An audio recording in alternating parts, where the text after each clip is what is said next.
안녕하세요. 사연에 빠지다의 DJ 민영입니다. 오늘도 두 가지 사연 준비되어 있으니 재미있게 들어주시고요. 구독과 좋아요 버튼도 꼭 눌러주세요. 그럼 오늘의 사연 함께 시작해 볼게요. 여러분 안녕하신가요? 제가 살다 보니까 유튜브에 사연도 다 신청을 해보네요. 이래서 인생이란 어쨌든 오래 살고 볼 일이라고 그러나 봅니다. 사람의 얼굴은 절대로 한 가지가 아니죠. 이런 면과 저런 면을 필연적으로 다 가지고 있을 수밖에 없어요. 그런 의미에서 저는 여러 가지 기구한 모습을 과거 속에 감춰둔 사람이라고 할 수 있겠습니다. 제 나이 28이 되던 해 남편을 처음으로 만났습니다. 100년 가약을 맺었고 이듬해 늦가을 무렵 아들을 얻었죠. 저는 친정이 여간 고리타분한 집안이 아니었기에 철저히 출가 외인 취급을 받고 있었습니다. 그리하여 이제 저라는 사람이 챙기고 섬겨야 할 집안은 오직 시댁뿐이었어요. 시댁은 보통 수준으로 잘 사는 집안이었어요. 아주 전형적인 집안이었다고 볼 수 있겠네요. 남편에게는 형제가 딱 하나일 뿐입니다. 제 시누이요. 시댁을 가운데 기점으로 두고 저희 부부가 동북 방향에 살았다면 시누이 부부는 서쪽 방향에 살아서 서로 간에 사는 곳이 가깝지는 않았습니다.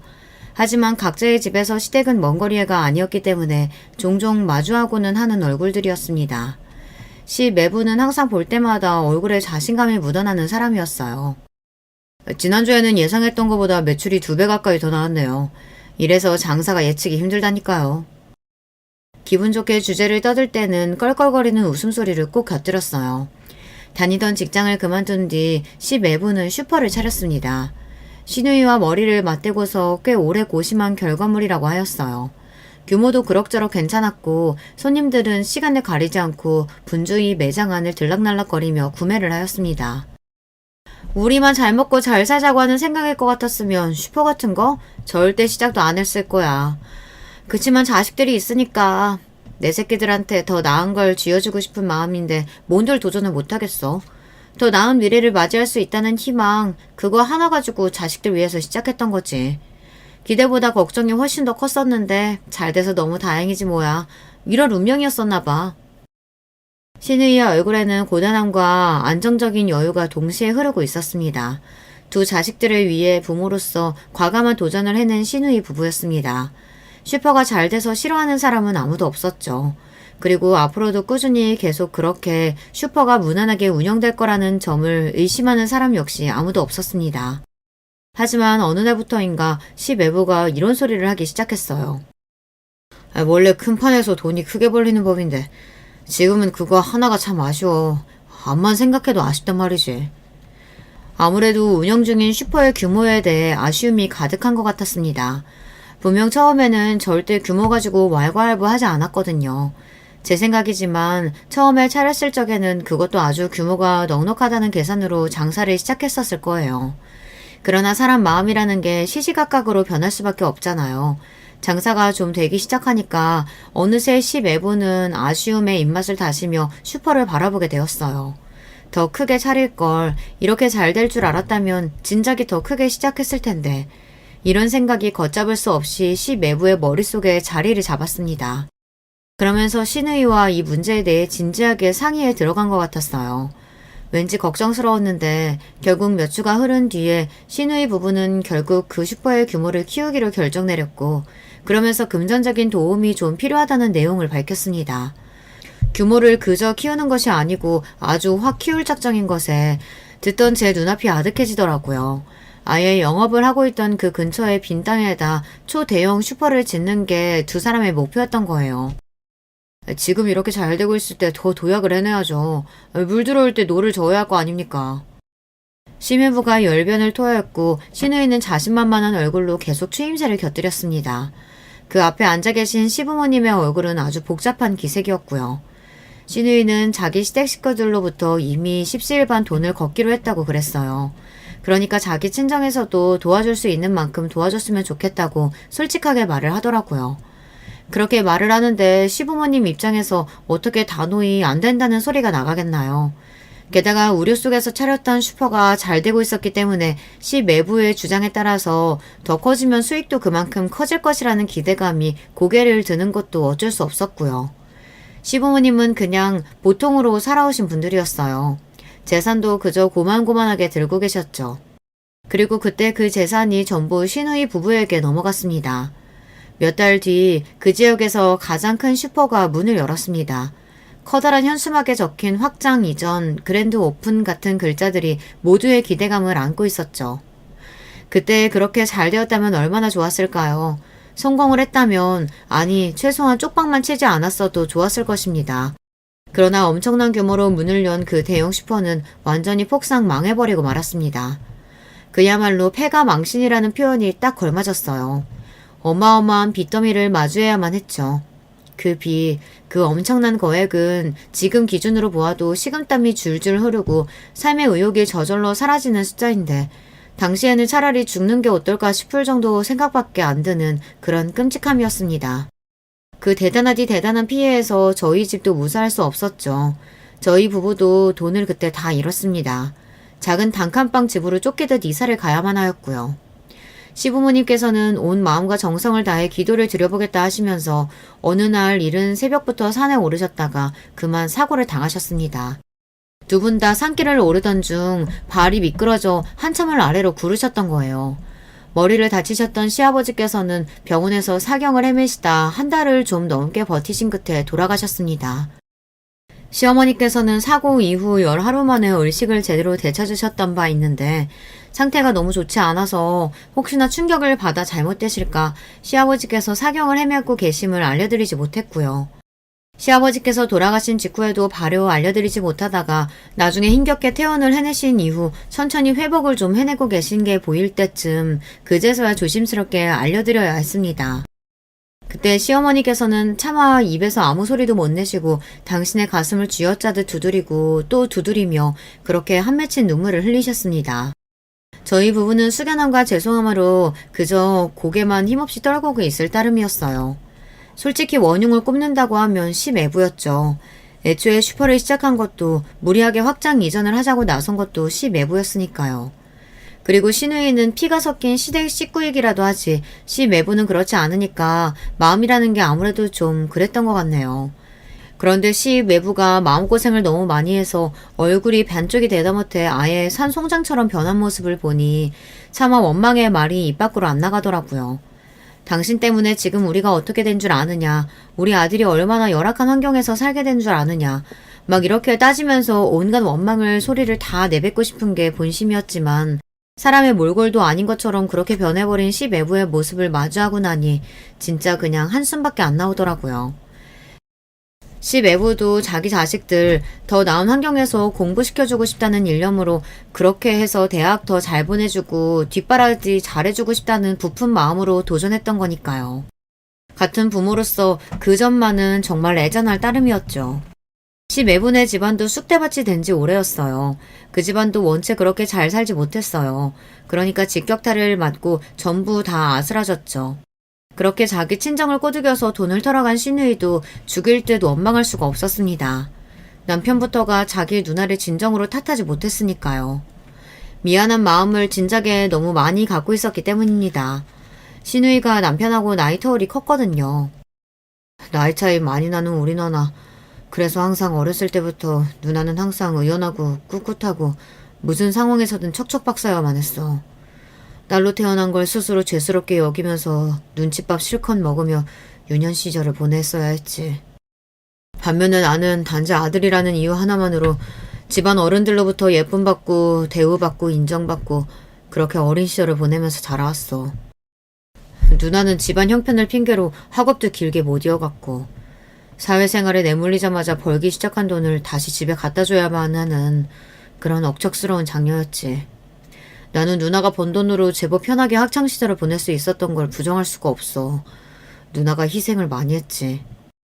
이렇듯 심각하고 힘든 사태를 겪고 나서도 이런 상황 속에서도 차마 진정으로 자기 누나를 원망하지 못하고 혼자 속으로 화를 삭히는 남편을 저는 왠지 이해할 수 있었습니다. 안 피우던 담배를 뻑뻑 피우면서 술잔을 기울이는 남편의 모습이 너무나도 안쓰러워 보였네요. 한편으로는 이런 게 인생이겠지 싶었습니다. 여보, 있잖아. 내가 하는 말 좀 들어봐. 너무 분하고 억울하지만 사람마다 팔자가 있고 운명이 있는 거더라. 출발선이 남들보다 한참 앞에 그어져 있는 사람이 있는가 하면 출발선조차 보이지 않아서 시작부터 헤매하는 사람도 있더라. 어쩔 수 없는 부분이고 이걸 인정하지 않으면 그 인생만 더 고되어질 뿐이야. 그러니까 우리는 그냥 받아들이자. 열심히 버텨보자. 괴로워서 죽을 것만 같지만 그래도 죽지는 말고 어떻게든 버티다 보면 그렇게 또 하루하루 사라지는 게 바로 인생일 거야. 우리 그렇게 살아보자. 응? 남편이 눈물이 가득 고인 눈으로 저를 빤히 쳐다보다가 고개를 크게 끄덕였습니다. 입을 떼는 그 순간에 울음소리가 막 튀어나갈 것 같아서 입술에 꽉 힘을 주고서 고개만 끄덕거리는 남편의 모습을 보며 저도 눈물을 연신 훔쳤죠. 굳이 말하지 않아도 남편이 저에게 너무나도 미안해하고 면목이 없어하고 있음을 저는 잘 알았네요. 하지만 저희는 100년 가약을 맺은 부부였으니까요. 자식을 둔 부모였으니까요. 어떤 일이 생겨도 함께 버티고 이겨내야만 했습니다. 저희 아들이 정말 어렸을 때부터 착한 녀석이었어요. 매사에 수더분하고 예민하지 않았네요. 얼굴이 저를 쏙 빼다 닮은 아들이었는데 행동까지만 보면 확실히 저보다 자기 아버지 쪽을 정말 많이 닮은 녀석이었네요. 건강하기만 해도 바랄 게 없이 고마웠는데 성격이 착하기까지 했습니다. 이렇게 고맙고 기특한 내 자식을 바라볼 때면 자연스레 미안한 마음이 따라붙더라고요. 어찌나 미안했던지 모릅니다. 내 자식이 이렇게 기특하고 잘났는데 부모가 받쳐주지 못해서 부족해서 그게 정말 눈물이 나는 점이었던 것 같아요. 부자는 망해도 3대가 간다고 하죠. 이뤄놓았던 미천이 있으면 그게 다 미들구석으로 돌아와서 회복을 이뤄낼 수 있는 요소가 되나 봅니다. 그렇다면 반대의 경우는 어떻게 봐야 할까요? 여러분은 어떻게 생각을 하시나요? 거지가 망하면 3대가 고생한다고 표현을 해야 맞으려나요? 미천 없는 사람들은 살면서 딱 한 번을 삐끗해도 끝날 수 있는 법이라는 생각도 저는 들더라고요. 금수저라는 표현이 뭔지 다들 아실 겁니다. 태어날 때부터 빵빵한 재력을 보유한 부모 밑에서 호의호식하며 걱정 없이 커온 사람들을 두고 금수저라고 하는데요. 금수저들은 든든한 배경이 있기 때문에 도전이 두렵지 않다고 하더라고요. 제가 유튜브에서도 그런 경험담을 보았습니다. 크게 도전을 했다가 실패를 맛보아도 다시 몇 번이고 도전을 할 수 있기 때문에 그런 건 인생의 경험으로 그저 남을 뿐이지 그것 때문에 인생이 망하지 않는다고 말을 하더라고요. 그걸 보면서 저는 숨이 턱 막히는 기분이 들었습니다. 돈에 쪼들리며 사는 사람들은 도전 자체가 인생을 거는 것이기 때문에 거기서 실패를 겪으면 인생이 망하는 것과 사실 다름이 없어지니까요. 특히나 그 실패라는 걸 겪었을 때 주변에서 받쳐주지 않으면 그대로 영원히 고꾸라지는 법 같습니다. 저희 집 같은 경우가 그랬죠. 주변에서 도움의 손길이라는 걸 기대할 수 없었으니까요. 시댁 망했고 시매분의 집안 망했고 시아버지 돌아가셨고 시어머니 건강 다 잃으셨고 사방팔방이 비투성이었습니다. 보이는 것마다 죄다 칙칙하고 절망스러운 풍경뿐이었네요. 혹시 친정에 도움을 청해볼 수 없었느냐고요? 이쯤에서 이 부분을 궁금해하시는 분들이 계실지도 모르겠네요. 예석하게도 고리타분하고 꽉 막힐 대로 막힌 친정이 형편까지 어려웠답니다. 총체적 난국이었다고 할 수 있겠네요. 그래도 염치불구하고 친정에 가서 도와달라고 빌어보고 싶어도 그럴 수가 없었어요.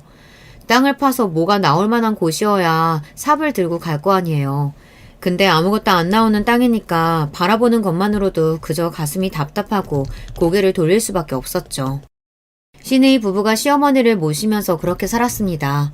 온 집안을 들쑤셔놓고 망하도록 만든 장본인들이기도 하지만 혹시라도 잘못된 선택을 할까봐 세상을 등지겠다고 그럴까봐 그 점이 걱정이 되던 차원에서라도 시누이 부부에게 시어머니를 모시고 살게끔 하였네요. 어쨌든 시어머니라는 어른이 계신 상황이라면 다른 생각 안 하고 그저 이 악물고 살 것 같아서 그랬습니다. 시누이네 애들은 둘 다 대학을 안 갔습니다. 처음에 슈퍼를 차렸을 때까지만 해도 자식들의 대학까지 이미 머릿속에 그려보면서 장밋빛 미래를 꿈꾸었던 게 시누이 부부였는데 참 세상사 한번 잔인하게 돌아갑니다. 그마저도 큰애가 고작 22살의 나이에 혼전 임신을 하면서 상황이 어렵고 어처구니 없게 되었네요.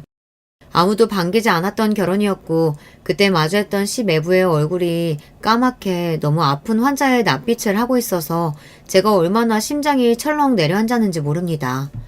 피골이 상접한 시누이 쪽도 마찬가지였고요. 그래도 어떻게든 발버둥을 치면서 일을 하러 다니고 돈을 버는 두 사람의 인생을 앞으로도 응원하고 싶은 마음이었네요. 시어머니께서는 뵐 때마다 내가 죽어야지, 빨리 죽어야지 이런 말씀만 하셔서 저희 부부의 가슴을 아프게 만드셨습니다. 저희도 없이 사는 쪼들리는 형편이었지만 다달이 시누이한테 10만 원씩 붙이고 살았네요. 시어머니 입으로 들어가는 간식 비용이나마 보탰으면 해서요. 더 많이 주지 못해서 항상 마음이 무거운 채로 살았습니다. 시어머니께서는 돌아가시던 그날까지 후회가 막심한 눈빛을 하시다가 눈을 감으셨어요. 부디 저 세상에서는 시아버지와 근심 걱정 하나 없이 가벼운 발걸음으로 여기저기 소풍을 다니시며 지내시길 바랄 뿐입니다. 하도 형편이 어렵고 안 좋다 보니까 이런 사정상 저희 아들은 성인이 된 이후 다른 집에 사는 걸로 서류상 분리를 해놓고 지냈었는데요. 실제로도 아들이 여기저기 돈을 벌러 다닌답시고 저희 부부랑 같이 지내는 시간이 적기도 하였고요. 저희 친정언니, 그러니까 자기 이모네 집에서 사는 걸로 아들이 그렇게 해놓고 살았습니다. 저희 아들도 대학을 안 나왔어요. 솔직히 고등학교도 간신히 나왔네요. 자식을 제대로 밀어주지 못한 저희 부부가 죄인입니다. 만약에 좋은 집에서 태어나 풍족한 환경 속에서 자라고 공부하였다면 저희 아들의 학력은 완전히 달라졌을 테죠. 그런데 부모를 잘못 만나서 아들이 어렸을 때부터 고생을 너무 많이 했어요. 일찍 철이 들 수밖에 없었던 저희 아들이었습니다. 하도 마음고생이며 몸고생을 힘들게 하고 살아서 그런지 저는 50주를 넘긴 이후부터 아픈 곳이 많았어요. 몸이 성치 못했는데 자꾸만 잔고장이 나서 번거롭기 짝이 없는 기계가 된 것 같아 스스로 얼마나 깊은 자괴감이 들었던지 모릅니다. 꾹 참고 지금까지 그래왔던 것처럼 버티는 것만 잘하면 되는 거라며 스스로를 항상 다독였습니다. 그게 어느새 저의 오랜 버릇으로 자리 잡은 뒤였죠. 버티자, 어떻게든 버티면 되는 것이다. 이런 마음으로 온갖 아픈 것들을 다 억누르고 살아온 바였습니다. 하지만 제가 억지로 벼랑 끝에 내몰린 뒤에도 버텨본다 한들 제 옆에 있는 사람이 태풍에 휩쓸려 벼랑 끝으로 떨어지는 것까지는 어쩔 수 없는 영역이더라고요. 제가 손을 쓸 수가 없었습니다. 무슨 말인가 하면 바로 제 남편이 많이 아팠다는 뜻입니다. 저와 백년계약을 맺었던 사람인데 몸이 아파서 천수를 못 누리게 되었어요. 저는 저 아픈 것만 생각하고 억지로 버티면 그게 능사라고 여겼었는데 아니랬던 것이었죠. 제가 모르는 사이 남편의 몸은 잔인하리만치 크게 병들어가고 있었던 거예요. 바보 같은 배우자를 둔 죄로 남편은 속절없이 죽음에 가까워져만 갔습니다. 안 돼. 그동안 얼마나 힘들게 살았는데 가는 것마저 이렇게 힘든 모습일 수는 없어. 나는 당신 이런 식으로는 못 보내. 남편이 아주 많이 아프다는 사실을 처음 알고 나서 머릿속으로 가장 먼저 든 생각은 이대로 보낼 수 없다라는 것이었습니다. 하는 데까지는 다 해봐야겠다는 결심부터 서더군요. 남편은 저에게 너무 애쓸 것 없다고 하였습니다만 저는 그 소리를 듣지 않았습니다. 내가 당신을 어떻게 포기해. 하는 데까지 나는 다 해볼 거야. 당신 살리기 위해서라면 수단 방법 가리지 않을 준비 되어 있어. 저는 이미 각오가 선 뒤였으나 남편은 슬픈 눈으로 저를 바라보았습니다. 옛날에 시부모님께서 산에 올라갔다 사고를 당하셨던 그때가 남편은 떠오른다고 하였어요. 그때 그 미치도록 어려웠던 상황 속에서 갑자기 엄청난 병원비까지 생겨났었고 그게 다 함께 빚이 된 바였었죠. 그랬던 과거가 떠오르면서 남편은 가슴이 너무 아팠던 것입니다. 나는 당신에게 또 한 번 짐을 주고 싶지 않아. 그래서 그래. 당신은 짐이 아니야. 내 짐을 나눠 들어주는 인생의 동반자지. 그러니까 짐 같은 소리 앞으로 제발 하지도 마. 나는 포기 못해. 저는 남편을 쉽게 보낼 수 없다는 저의 각오를 저버리지 않았습니다. 그래서 해볼 수 있는 건 정말 다 해본 뒤에 존재하는 모든 치료를 다 받아보고 약을 써보고 그렇게 한 뒤에야 남편을 떠나보냈습니다. 마지막 순간이 왔을 때 그때가 되어서는 남편에게 어찌나 미안했던지 모릅니다. 내 미련 때문에 당신이 인생에서 마지막 나날을 너무 힘들게만 보낸 게 아닐까 싶어서 그게 너무 미안해. 편하게 지내다 가고 싶었을 텐데 내 욕심 때문에 당신 많이 힘들었지? 아니야, 그렇게 생각하지 마. 나는 고마웠어. 나를 위해서 그렇게나 애를 써주는 게 끝까지 날 포기 안 하고 놓지 않아준 게 사실 많이 기뻤다. 여보, 나는 먼저 가서 기다리고 있을 테니 천천히 와. 내가 앞으로 항상 지켜봐 줄게. 그리고 다른 놈 만나도 돼. 나는 괜찮으니까 당신이 앞으로 최고로 행복한 길을 찾아서 그렇게만 지낸다면 좋겠어. 내가 정말 많이 미안하다. 미안하다고 하면서 저를 쳐다보던 남편의 그 눈빛을 저는 죽는 그날까지도 잊지 못할 겁니다. 남편이 숨을 거두고 나서 저는 아들과 서로 기댄 채로 한참이나 울었습니다. 인생이 뭔지, 각자가 짊어진 굴레가 뭔지 그런 것들에 대해서 서글픈 고민들을 많이 해본 순간이기도 하였네요. 그리고 꼬박 반년이 지났을 때 시어머니께서 돌아가셨습니다. 너무 오래도록 이 질긴 목숨 연명해서 미안하구나. 시어머니께서도 돌아가시기 전에 미안하다는 말씀을 남기셨죠. 저 세상에서 시아버지와 남편을 만나 함께 있겠다고 하신 뒤에 숨을 거두셨어요. 임종을 지켜보던 시누이가 정신이 거의 노을 기세로 오열하였습니다. 엄마가 왜 나한테 미안하다고 하고 떠나세요, 왜? 평생 미안할 일 해온 건 바로 이 못난 딸년이었어요. 나 때문에 엄마가 죽는 그날까지 고생만 하신 거라고요. 시누이의 통곡, 그 울부짖음이 제 가슴을 아프게 후벼 파고 들었습니다. 2년 후에는 시 매부가 투병 생활을 하기도 하였고 정말 여기도 많이 힘들고 괴롭게 살았습니다. 저는 여기저기 고장이 난 몸뚱이를 가지고도 잘만 꾸역꾸역 버티며 살고 있었고요. 저희 아들은 지방에 머물며 일을 하던 도중 결혼할 짝을 만났답니다. 며느리는 대학까지 나온 인물입니다. 지방에 4년제 대학을 나왔고요. 장학금도 2번이나 받았었다고 해요. 며느리는 어린 나이에 생물을 여의었고요. 그리고 계모를 맞이하였죠. 사춘기 시절에 몇 차례 대판 싸운 이후로 감정의 골이 너무나도 깊어질 대로 깊어져서 회복이 되지 않은 모녀 관계는 더욱 서먹서먹하고 어색하고 좋지 않은 상태로 굳어버렸고요. 형제로는 이복 동생이 한 명 있었습니다. 집안에 그런 사정이 있었다는 것만 빼면 며느리는 그럭저럭 평탄하게 살아온 인물이라고 할 수 있었죠. 그런데 며느리가 대학교 4학년에 재학 중일 때 큰 일이 터졌던 거예요. 며느리의 집이 사기를 당한 것이었죠. 그 때문에 온 재산이 날아가 버렸어요. 하지만 거기서 끝이 아니었습니다. 비극은 반드시 한 번만 일어나지 않거든요. 며느리의 이복 동생이 웬 인터넷으로 도박을 그렇게나 했다네요. 폭삭 주저앉은 집안을 일으켜보려고 했다나 그런 건 핑계였고요. 그 도박 때문에 올라앉은 빚더미의 크기가 말도 못하게 커져버렸죠. 도저히 감당할 수 없는 상황이었어요. 참고 참던 며느리는 자기 가족들과 아예 등을 지기로 해버렸어요. 가족들과 연을 끊기고 철저히 혼자가 되어서 악착같이 정말 악바리 정신으로 무장을 한 채 살아온 나날이었습니다. 며느리의 입장에서는 인생이란 게 도무지 사는 게 아니었어요. 하지만 이 심정을 알아줄 사람이 없었죠. 그러다가 저희 아들을 만나게 되었던 것입니다. 그 누구보다 이런 심장이 잘 통하는 사람을 만났으니 며느리는 이왕이면 꼭 결혼까지 가야겠다고 생각을 하게 됐던 것이었고요. 그건 아들의 입장에서도 마찬가지였어요. 두 사람 다 똑같이 생각하기를 서로가 아니면 결혼을 못했을 거라고 보았던 것입니다. 이번 생에는 결혼 같은 거 하기 힘들 거라고 생각하면서 결혼 따위는 사치라고 둘 다 그렇게 여기며 묵묵하게 살아왔는데 서로를 완벽하게 이해해주는 상대를 만나게 되니 기꺼이 결혼을 하게 된 것이죠. 저는 아들이 자기와 잘 맞는 짝을 만나 결혼했다는 것만으로도 너무 감사했고 좋았습니다. 두 사람은 결혼해서 그 지방에 눌러 살았어요. 솔직한 심정으로는 자주 보고 싶었어요. 그렇게까지 먼 거리도 아니었으니까요. 정말 솔직한 제 심정으로는 저를 보러 자주 와줬으면 하고 바랬습니다. 제가 보러 내려가서 그 집에서 몇 주씩 머물고 싶기도 하였네요. 그런 게 저의 본심이었으나 한 번도 티를 내지 않았고 속으로 꾹 삼켜냈습니다. 저는 항상 겉으로 태어난 척 굴었습니다. 나는 잘 지낸다. 혼자가 편해. 별일 없냐고? 그럼 당연하지. 무슨 일이 있겠어. 아무런 문제도 없어. 병원도 혼자 다 잘 다니는 걸 뭔 걱정이 있을까. 혹시나 아파도 자식 며느리에게는 말도 못했습니다.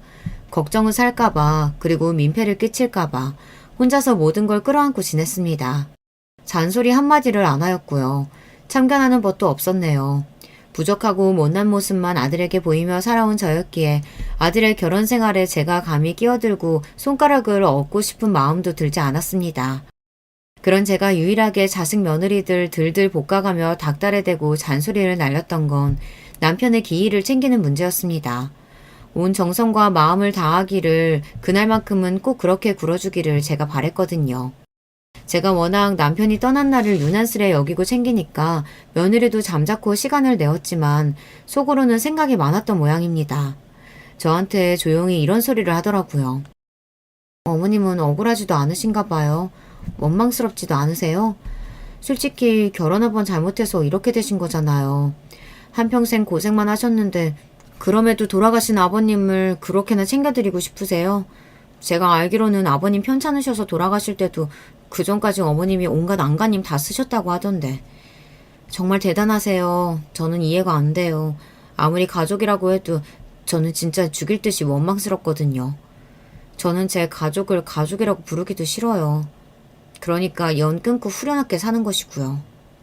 시누이 부부의 무리한 사업 확장 때문에 시작되었던 온갖 시련이었으니 며느리가 보기에는 제가 결혼을 잘못해도 너무 한참 잘못해서 인생을 망친 불쌍하고 불우한 여자로 여겨질 듯 싶었습니다. 저는 제 남편의 가족들이니까 시댁도 당연히 제 가족이니 그러니 가족을 위해 함께 고난의 시기를 보내고 버티며 이겨내는 건 당연한 일이라고 생각했거든요. 하지만 며느리는 그런 저를 죽어도 이해할 수 없다는 눈으로 바라보고 있었죠. 제 아들과 결혼한 지 2년이 다 되어갈 무렵 며느리의 양친이 결국에는 이혼을 하셨다는 소식이 들려왔습니다. 어차피 안 보고 살았으나 그럼에도 며느리는 한숨이 저절로 흘러나오는 모양이었습니다.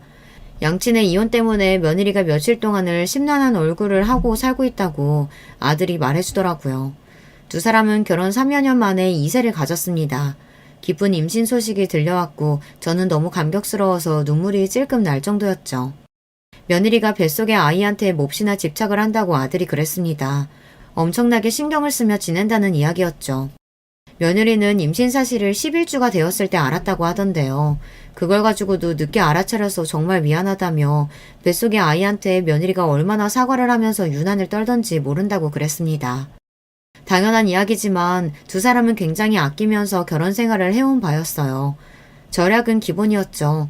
그럼에도 며느리는 뱃속에 아이가 먹고 싶다고 생각이 들면 얼마나 비싼 음식이든 가리지 않고 마구마구 사 먹었다고 하였습니다.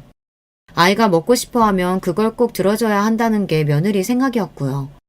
그러면서도 다른 것에 들어가는 비용은 허리띠를 더욱 졸라매면서 아끼자고 하였어요. 태어날 아이를 생각하면 한 푼이라도 더 돈을 아껴서 모아야 한다는 이야기였습니다. 며느리는 이상적인 가정을 이루는 것에 상당한 집착이 있는 듯 하였어요. 나는 자식한테 해줄 수 있는 건 다 해주는 그런 부모가 되고 싶어. 화목하고 사회좋은 부모의 모습, 해달라는 건 거의 다 해줄 수 있는 부모의 모습. 그런 모습들만 자식들에게 보여줄 거야. 우리는 꼭 우리 부모 같은 사람 되지 말자. 그걸 목표로 삼기만 해도 아주 괜찮은 부모가 될 수 있을 거라고 나는 그렇게 생각 중이야.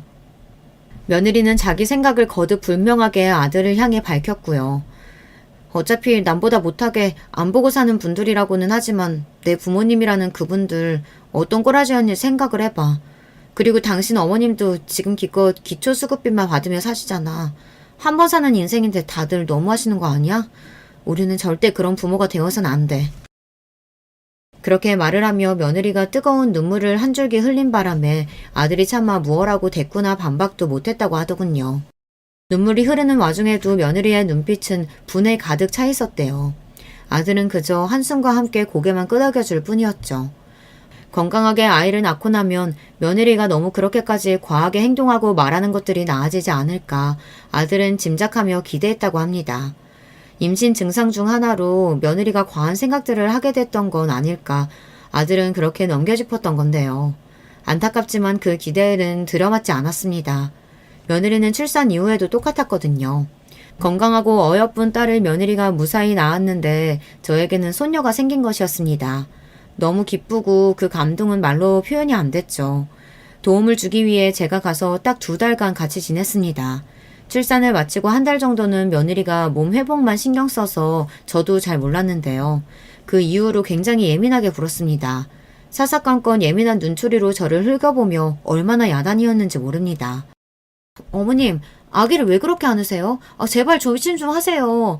어머님은 아들만 낳고 키워보셔서 잘 모르시는 모양인데 딸은 더욱 세심하고 조심스럽게 대해야 하는 법이에요.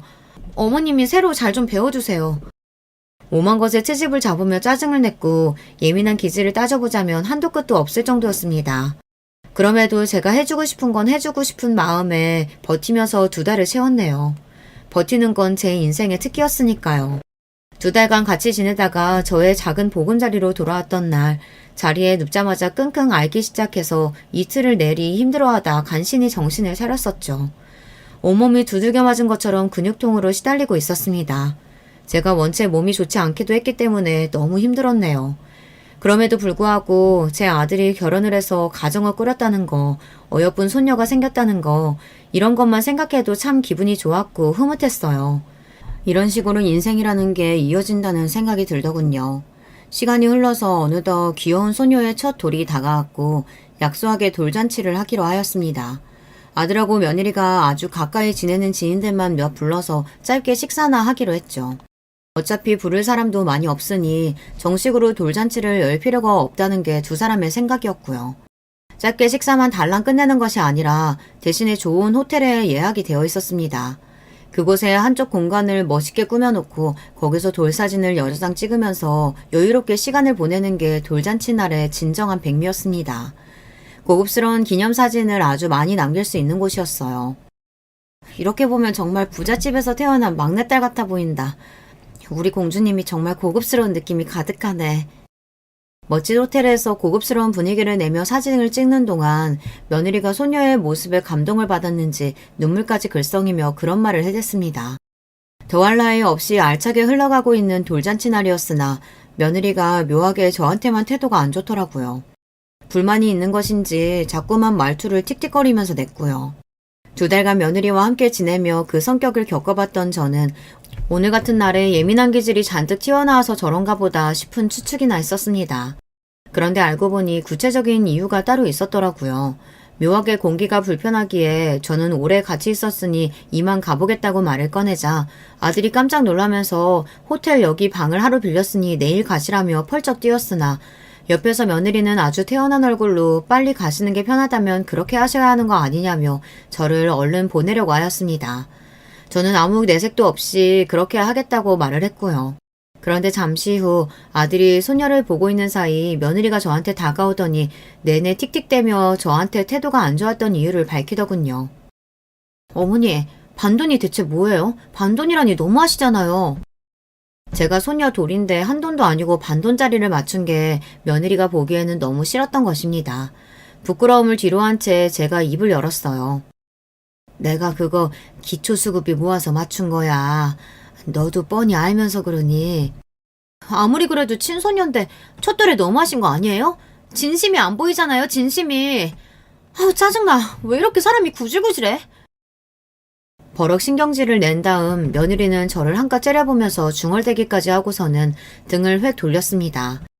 저는 눈물이 핑 돌고 말았어요. 가뜩이나 몸도 안 좋은데 이런 상황을 겪으니 손이 막 덜덜 떨리더라고요. 지금 가보고 싶으니까 아들한테 저는 바깥까지 배웅 나가달라고 했습니다. 제가 워낙 성격이 매사에 참고 또 참으면서 우직한 편이고 이래저래 말을 옮기고 다니는 사람이 아니니까 며느리도 제가 아들과 함께 나가는 모습을 보며 별 생각이 안 들었던 것입니다. 저도 원래는 입을 뻥끗할 작정이 아니었는데 그치만 아들하고 호텔 엘리베이터를 딱 탔는데 내부가 금빛인데 눈에 너무 들어오는 거예요. 저도 모르게 울컥 감정이 터져버리고 말았습니다. 미안하다. 너한테 정말 미안하다. 내가 평생 자식한테 잘못만 하고 사는 생각이 오늘 부쩍 강하게 드는구나. 네가 무슨 고생이니? 너는 왜 하필 못난 나한테서 태어나서 팔자가 이 모양이야. 제가 눈물을 닦으며 말을 쏟아내자 놀란 아들이 이유를 물어왔고 저는 며느리와의 일을 다 털어놓았습니다. 아들은 반돈이든 반의 반돈이든 상관없이 그 마음이 감사한 거라며 무척이나 속상해했어요. 그럴 거 없다. 그냥 내가 죄인이지 뭐. 며느리가 그 입장에서 이런 시어머니가 얼마나 싫고 한심하게 보일까. 내가 며느리였어도 그랬을 거야. 저는 괜히 마음에도 없는 소리까지 구구절절 늘어놓고 말았습니다. 며느리는 이제 과거 다 잊고 악착같이 살아볼 생각만 한다. 자식을 남부끄럽지 않게 키울 욕심이 가득하다. 그런 며느리에게 나 같은 시어머니는 부끄러운 존재일 뿐이다. 내가 그걸 오늘로써 분명히 알았다. 이렇듯 깊은 속에서만 하고 말았던 생각들도 그 자리에서 열띤 감정을 타고 입 밖으로 쏟아져 나오고 말았습니다. 아들은 이게 다 자기가 부족해서 그런다며 시무룩한 모습이었고 저는 애써 눈물을 닦고서 집으로 돌아왔어요. 몸이 너무 고단해서 기절하다시피 잠이 들었고 이튿날 정신을 차리고 나니 구구절절 떠들고 말았던 제 모습이 한심해서 미칠 지경이었습니다. 민망한 가슴을 안고서 아들에게 문자를 남길까 하다가 고민 끝에 전화를 걸었어요. 신경 쓰이게 해서 미안하다고 그 말부터 꺼냈는데 아들이 차분한 목소리로 괜찮다고 대답하며 그 다음에 깜짝 놀랄 만한 이야기를 전해왔습니다. 제가 그분 찾았어요. 그분? 갑자기 웬 소리니? 누구 말하는 거야? 미국에 계신 그분이요. 엄마의 딸, 그분 말이에요. 저는 등줄기에 소름이 돋아났고 하마터면 전화기를 손에서 놓칠 뻔했습니다. 네가 그 사실을 어떻게 알았니? 아버지가 돌아가시기 전에 저한테 다 말씀해 주셨어요. 그래서 진작에 다 알고 있었어요. 생각지도 못했던 아들의 이야기를 듣는 동안 저는 어느새 과거를 되짚어보고 있었습니다. 그 시절 고리타분한 친정을 둔 여자치고 제가 28이면 결혼을 늦게 했다는 생각을 하신 분이 혹시 계실까요? 그러셨다면 굉장히 예리하신 겁니다. 사실 저의 첫 결혼은 22살에 이루어졌습니다. 중매쟁이를 통해서 결혼했었죠. 그런데 시어머니라는 인간이 전 보는데 미친 사람이었습니다. 저의 첫 남편이라는 인간도 처음에는 괜찮았고 단 몇 달이 지나자 본색이 드러나서 저한테 함부로 굴었어요. 정신 나간 집안에서 저는 임신을 하여 불러오는 배를 붙잡은 채 불안에 떨어야만 했습니다. 제 나이 23세 딸을 낳았어요. 그리고 제 딸의 첫 돌이 지나가기 무섭게 애아빠라는 인간이 바람을 피웠어요. 시어머니였던 작자는 저를 내버려야 한다고 주장했고요. 제가 평생을 가도 아들을 못 낳을 몸인 걸 확신한다고 그러셨습니다. 그런데 딸이 얼굴에서 시댁의 피가 딱 보였거든요. 그래서였을까요? 점을 봤는데 아기는 절대 내어주면 안 된다는 소리를 들었다고 하며 저만 나가라고 하였습니다. 제가 낳은 생명을 어찌 두고 가나요? 미친 집안에서 버틸 수 있었던 건 제가 낳은 어여쁜 딸을 보며 의지했기 때문입니다. 그런데 딸을 두고 저만 나가라니 있을 수 없는 일이라서 빌고 또 빌었습니다. 그랬더니 어느 날은 시어머니였던 그 인간의 친구, 그리고 시누이였던 미친 여자까지 그렇게 셋이서 저를 붙잡고 끌고 나가서 옷을 막 벗겨내고 물이 반쯤 얼어있는 냇가에 저를 던져버렸습니다. 그때가 추운 겨울이었죠. 저는 수치스럽고 아프고 춥고 정말 죽을 것만 같았습니다. 저는 더 이상 그곳에서 살 수 없었어요. 그 동네에서는 황당하게도 제가 웬 남자하고 바람이 나서 붙어먹다가 그 현장을 들키는 바람에 옷도 못 입은 채로 도망쳤다는 소문이 돌았습니다. 그 미친 집안 사람들이 낸 소문이었죠. 만신창이가 되어서 친정으로 향했습니다. 친정에서는 저에게 화를 냈어요. 상황이 그렇게 되었으면 그냥 애를 냅두고 얼른 빠져나왔으면 될 일이지 왜 이렇게까지 일을 어렵게 만드냐고 하더군요. 애가 없어야 다시 남자를 만날 것 아니냐며 저한테 불같이 화를 냈습니다. 애를 데려올 생각은 추워도 하지 말라며 엄포를 놨고요. 이러지도 저러지도 못한 채 저는 버티고 또 버텼습니다. 그러다가 26세 해가 밝았던 시기에 결국 결혼 생활을 완벽하게 정리하고 끝냈으며 아이를 영영 두고 떠났습니다. 자식을 등진 엄마가 저였어요. 그 후로 몇 달이 지나서 애 아빠 그놈이 재혼을 했고 딴 지역에서 살게 됐다는 소식을 듣게 되었어요. 아이를 데리고 재혼한 것이었죠. 친정 식구들은 저에게 잘단 일 아니냐며 이제 아이 걱정은 말고 얼른 다시 짝이나 만나라고 했습니다. 그런 과정을 보낸 끝에 만난 인연이 제 남편이었던 거예요. 제 과거를 다 알고도 품어준 사람이었습니다. 저에게 새로 생긴 시댁은 예전에 그 미친 집안하고 비교할 수도 없을 정도로 괜찮은 집안이었습니다.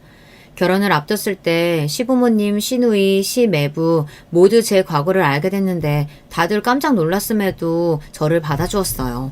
그러니 제가 남편과 시댁에게 제 마음을 다 할 수 있었던 거예요. 끔찍했던 첫 번째 결혼 생활을 다 뒤로 한 채 살았으나 제 아이, 제 딸만은 지워지지가 않았습니다. 항상 궁금했죠. 어려운 형평 속에서 저희 아들이 고등학교를 다니고 있었을 때 유독 딸이 생각났습니다.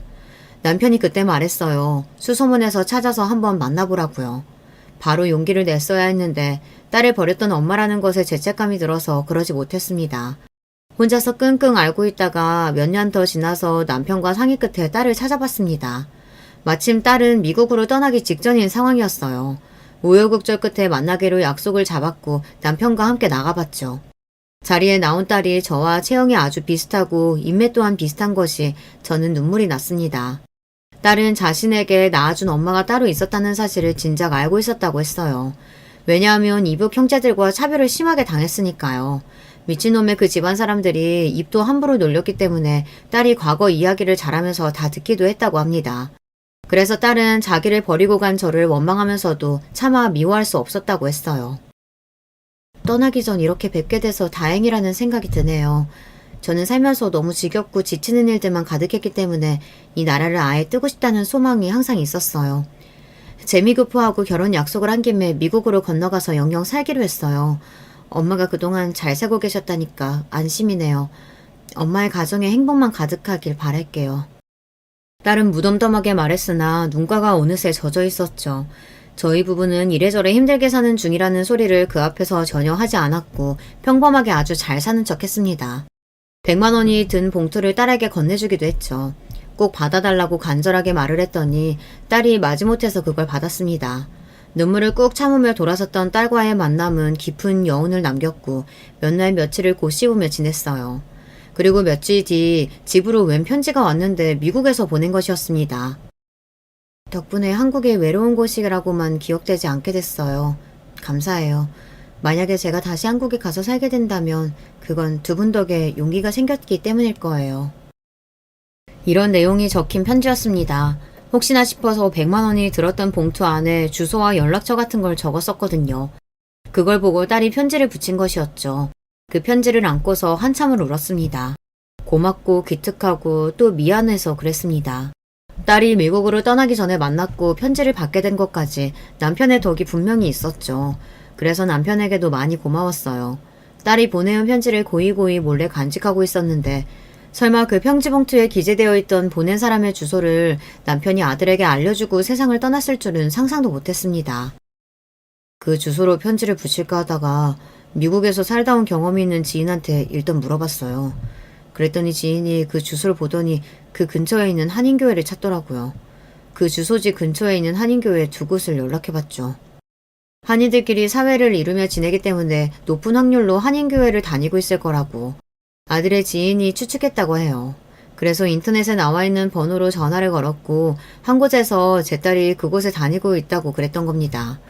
연락을 전해달라고 요청한 뒤 몇 시간이 지나서 딸이 아들의 번호로 전화를 걸었어요. 그렇게 제가 낳은 두 자식 간의 통화가 이루어졌던 것입니다. 아들은 제가 너무 외롭고 힘들어한다는 이야기를 꺼냈고 딸은 그 말을 듣자마자 울었다고 합니다. 잘 살고 계셔서 연락이 없으신 줄 알았는데 내가 그 인생에 흠집이나 짐이 될까봐 끼어들 수가 없었는데 그랬는데 그동안 그렇게 힘들게 사셨을 줄이야. 딸이 당장 비행기표를 끊겠다는 말을 했다는 그 이야기를 아들에게서 전해 들으며 저는 실감이 안 나고 한참을 울다가 웃다가 그랬습니다. 제 멋대로 행동을 해버려서 아들이 죄송하다고 했을 때 제 고개가 멋대로 좌우 방향으로 움직였죠. 아니야, 잘했어. 정말 잘했다. 겁이 많고 용기가 없어서 움츠러드는 나를 너도 그렇고 돌아가신 네 아버지도 그렇고 언제나 밖으로 끄집어내주고 움직일 수 있게 도와주는구나. 부전자전이야. 저는 평생 묵은 체증이 내려가는 것 같아 후련해졌고 아들은 저에게 자기가 며느리와 잘 이야기해서 아예 단판을 짓겠다고 했어요. 그동안은 며느리가 한편으로는 이해가 되기도 해서 그냥 내버려뒀는데 그게 선을 넘어버렸으니 딱 짚고 넘어가야 할 때라고 말했습니다. 아들이 어찌나 든든하게 느껴지던지요. 당신이 만약에 한 번만 더 우리 엄마한테 함부로 걸면 나 그때는 가만히 안 있어. 이혼도 불사할 거야. 뭐? 이혼? 애도 있는데 어떻게 애한테 이혼 가정을 안겨주겠다고 그럴 수가 있어? 자꾸 애한테 몰입해서 애 관점으로 그렇게 멋대로 생각하지 마. 당신 생각이 애 생각하고 같을 거라는 보장이 있어? 이혼하고 다달이 당신한테 양육비 주면서 살아도 난 차라리 괜찮으니까 우리 엄마 함부로 취급당하시는 꼴은 앞으로 절대 못 봐. 아들이 단호하게 나가자 며느리가 충격을 크게 받았다고 해요. 그러면서 정신이 좀 든 것인지 저한테 전에 없이 먼저 안부 연락을 다 하더라고요. 앞으로는 며느리 노릇을 잘하겠다느니 그런 소리를 하면서 말입니다. 딸이 없었다면 제가 며느리의 일에 너무 일희일비했을지 모르죠. 하지만 저를 만나러 그 먼 길을 날아와준 딸이 있었기에 제 마음은 이제 아주 든든하고 여유로웠습니다. 내가 모르는 시누이가 있었다고? 미국에 산다고? 멀쩡한 2층 집에 앞마당하고 뒷마당도 다 있다고? 세상에, 이게 어떻게 된 일이야? 제 딸이 존재해 며느리가 기절할 때 놀랐음은 당연한 일이었습니다. 그러더니 더욱 저에게 언행을 공손히 하기 시작하더군요. 저는 딸과 오랜 세월을 건너뛰어 아주 돈독한 모녀관계가 되었어요. 그리고 딸하고 아들이 서로 어색함도 없이 무난하게 대화도 잘하고 그렇게 잘 지내더라고요. 신기한 일이었네요. 둘 다 제가 낳은 자식들이니까요. 이래서 피가 물보다 진하다고 하나 보더라고요. 시누이하고도 딸이 인사를 나눴고 서로를 신기해하는 장면에 저는 눈물 섞인 웃음이 나왔습니다. 의외의 장면들이 계속해서 끼어드는 게 그게 인생인 것 같아요. 안녕하세요. 저는 경기도에 살고 있는 40대 여성입니다. 열심히 제 주관을 지켜오며 살아왔지만 인생이 참 제 뜻대로 흘러가지 않는 것 같아서 답답한 마음이 드네요. 제 이야기를 한번 시작해 보도록 하겠습니다. 저는 결혼한 지 3년이 되었고 이래저래 남편과 좋은 감정을 가지고 인연이 되었어요. 사실 한 번 정도는 결혼을 고민해 볼 기회가 있었는데 제 발로 차버렸던 것 같아요. 왜냐면 결혼할 때 지금의 시어머니 반대가 꽤 심했거든요. 나는 엄마 없이 자란 것들은 영 신뢰가 안 가. 이상하게 버릇도 없고 복이 없어. 내가 그동안 봐온 바로는 딱 그 짝이더라니까. 아니 게다가 아빠도 아프시다며? 이거 원... 적어도 부모가 둘 중 하나는 성해야지. 뭔 근본도 없는 집이랑 연을 맺고 앉아있냐?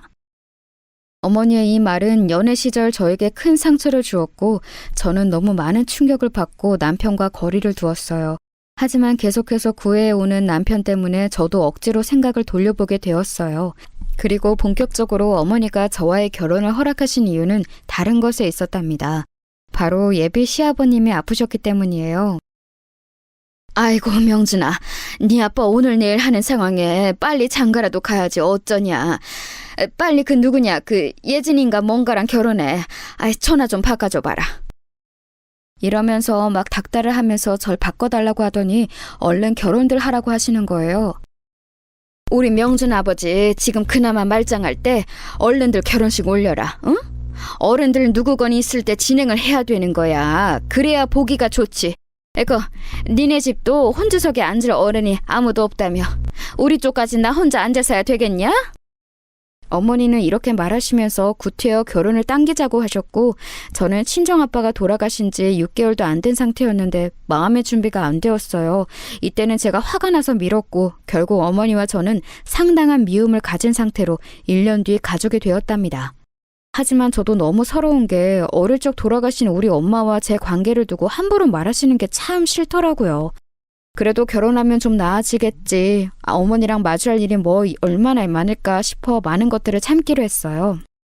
그런데 어머니는 내가 언제 그런 약속을 했냐면서 아들 집에 수시로 드나들겠다고 선포하시더라고요. 얘, 내가 왜 우리 아들 집을 드나드는데 네 눈치를 봐야 하냐? 너 그렇게 맨날 따지고 들고 그러면 복도 달아나는 거야. 난 너한테 쌓인 거 많다. 그래도 참고 지켜보는 줄만 알아 너는. 알았냐? 어머니는 매번 이런 식으로 말을 하면서 예고도 없이 찾아오셨고 어느 날은 또 정말 황당한 일을 저지르기도 하셨는데요. 갑자기 전화하셔서 집이냐고 막 물어보시더니 한 10분쯤 지나서 웬 어르신들 2분을 모시고 집에 들이닥치신 거예요. 예, 빨리 과일이랑 이것저것 좀 내와라. 물도 갖고 오고. 뭐 마실 거 없냐? 아 그래, 여기 식탁 쪽 자리 좀 만들어. 아이고, 뭘 토요일 아침부터 라면들을 먹고 앉았냐. 빨리 좀 치워라. 아, 더럽게 이게 뭐야? 이러면서 그 낯선 아저씨와 아줌마를 식탁 앞 의자에 앉히시는 거예요. 편하게 티셔츠에 반바지만 입고 있던 남편은 옷이라도 제대로 챙겨 입겠다고 안방으로 뛰어들어가 버리고 저만 멍청이 서 있다가 그분들을 맞이하게 되었어요. 알고 보니 이분들은 어머니가 평소 거래하고 지내는 부동산 아저씨 아주머니셨는데요. 왜 이분들을 우리 집에 데리고 오신 걸까요? 나중에 이유를 묻는 저에게 대충 이렇게 얼버무리시는 거예요. 아우, 왜긴 왜야? 내가 필요하니까 불렀지. 내가 명준이 명의로 사둔 집이 있어. 그 집 상태 갖고 얘기 좀 하려고 부른 거야. 다 아들 거 될 거니까 불러서 얘기하는 거고. 그리고 그런 얘기 할 만한 곳이 네 집 말고 또 어디 있냐? 저는 어머니가 이렇게 막무가내로 밀고 나오시며 정말 당할 재간이 없더라고요. 그래도 이때에는 신혼이니까 참았어요. 나중에 임신했을 때에는 어머니를 정말 견뎌낼 수가 없어 중간에 대들고 싸우기도 했답니다. 임신 초기란 많이 지쳐있고 힘들어하는 저를 어머니는 대뜸 여행을 잡아서 끌고 다니셨거든요. 그때 정말 제가 잊혀지지도 않는 게 임신 4개월인 저를 갖다가 무작정 계곡으로 데려가신 거예요. 옛날에는 배가 잡채만큼 불러서도 잘만 엎드려서 호미질하고 농사짓고 별것들을 다 했어. 너 애 있다고 너무 유세 부리지 마라. 애를 너만 가져본 것도 아니고 너무 그렇게 유난 떨면 애가 밉게 나와. 아니 어디 잘못돼서 나온다는 말도 있더라. 나 봐라. 나는 명준이 가졌을 때 그렇게 시부모님한테 순종하고 잘했어. 그러니까 애가 저렇게 반듯하고 이쁘게 태어났지. 꼭 말을 이런 식으로 기분 나쁘게 아주 상스럽게 꼬고 꼬아서 대꾸하시는 어머니를 보며 정말 화가 많이 났어요. 이쯤 되면 가만히 있으면서 이런 상황이 자꾸 흘러가게 허락하는 남편도 문제인 거잖아요. 저는 남편을 불러다가 얘기했고 이 인간은 중간에 껴서 뭐라 하지도 못하고 멍청이 있더라고요. 어머니 말씀하시는 거 들었지? 세상에. 나 아무리 입덧도 끝났다고 하지만 아직 임신 중기에 조심해야 될 때야. 막말로 물 받고 미끄러지면 어쩌려고 그래? 자기 원래 이렇게 어머니랑 어디 다니고 그런 것도 아니었잖아. 결혼하고 내가 들어오니까 갑자기 이런 스케줄 잡아서 막 돌아다니시는 거 아니냐고. 내가 왜 그런 스케줄에 다 맞춰야 해? 뱃속에 애도 있는데 진짜 너무 스트레스 받고 힘들어. 당신 어머니한테 말씀드려서 자고 가는 거 진짜 너무 무리고 저녁쯤 집에 가자고 말씀드려봐. 이 이상은 나도 화나서 참을 수가 없어. 남편은 제 말을 듣고도 계속 우물쭈물하면서 자기 엄마 눈치를 심하게 보는 거예요. 근데 엄마가 모처럼 가자고 해서 온 건데 우리 결혼하고 애기 생겼다고 축하해주고 싶어서 그런 거잖아. 조금만 참아보자, 응? 이런 얼토당토 않은 반응에도 저는 화를 꾹 참고 견디려던 찰나 점심을 먹는 중 진짜 머리 끝까지 화가 치솟더라고요. 제가 임신해서 호르몬이 많이 나와서 그런 건진 몰라도 너무너무 서운한 상황을 겪게 되었어요. 임산부를 앞에 두고 이게 있을 법한 일인가요? 어머니는 임신한 며느리 생각해서 사주는 밥이라고 하시더니 그 맛있다는 갈비집에서 고기를 굽는 족족 자기 아들한테만 쑥쑥 올려다 주시는 거예요. 명준아, 이것도 먹고 저것도 먹어. 너가 아빠 된답시고 고생 많았지. 이거 갈비살 시라니 괜찮다. 삼겹살 한 판 비웠으니까 갈비 많이 먹고 갈비탕도 시켜줄까? 이러면서 계속 본인 아들 먹을 것만 챙기시는 거예요. 저도 엄청 속이 허한 상태였기 때문에 갈비 한 점 집으려고 했더니 어머니는 대뜸 제 손등을 탁 치면서 이런 말씀을 하시더군요. 에그머니나 아직 고기 안 익었다. 이거 시뻘건 거 봐라. 먹고 탈려면 어쩌려고 그래? 이건 손대지 말아라. 그러면서 괜히 핀잔을 주시더니 익혀지자마자 곧장 바로 자기 아들 앞에 주시는 거예요. 민망하다고 느꼈는지 남편이 외려 저한테 넘겨주고 어머니는 그게 또 미워 보여서는 톡 쏘시더라고요. 아이고 너나 좀 많이 먹어라. 네가 누구를 챙겨줘. 삐쩍 말라가지고. 엄마도 없이 마누라밥 챙겨 먹는다고 고생했지. 임신했다고 밥도 잘 안 챙겨주고 너만 못 먹고 고생했을 거 아니냐고. 명준이 너나 실컷 먹어. 애미 너도 먹어라. 이렇게 말만 하시면서 무슨 파치 엄마 마냥 기막히게 차별을 하시더라고요. 저는 가장자리에 떨어진 다 탄 고기나 몇 점 주워 먹었고 갈비탕도 아들만 시켜주시고 저는 그냥 내버려 두시는 거예요.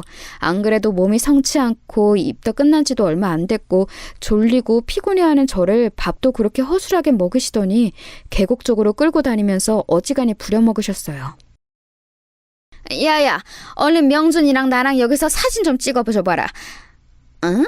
아니 사진이 이게 뭐야? 좀 잘 좀 찍어봐라. 아이 가만히 있어봐봐. 나 모자 좀 가져오게. 그 땡볕 아래 배가 조금 불러서 나와 있는 저는 열심히 시어머니와 남편의 투샷을 찍느라 30분 넘게 땀을 뻘뻘 흘려야 했어요.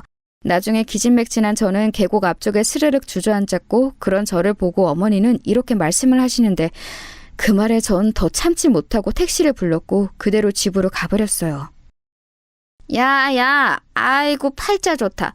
놀러와서 왜 그렇게 비실비실대? 그래가지고 나중에 애기 낳아서는 맨날 이렇게 따라다닐 수 있겠냐? 이 정도 더위도 못 참아서 어쩐다냐? 이 말을 듣는 순간 정말 얼마나 끔찍하게 느껴졌는지 몰라요.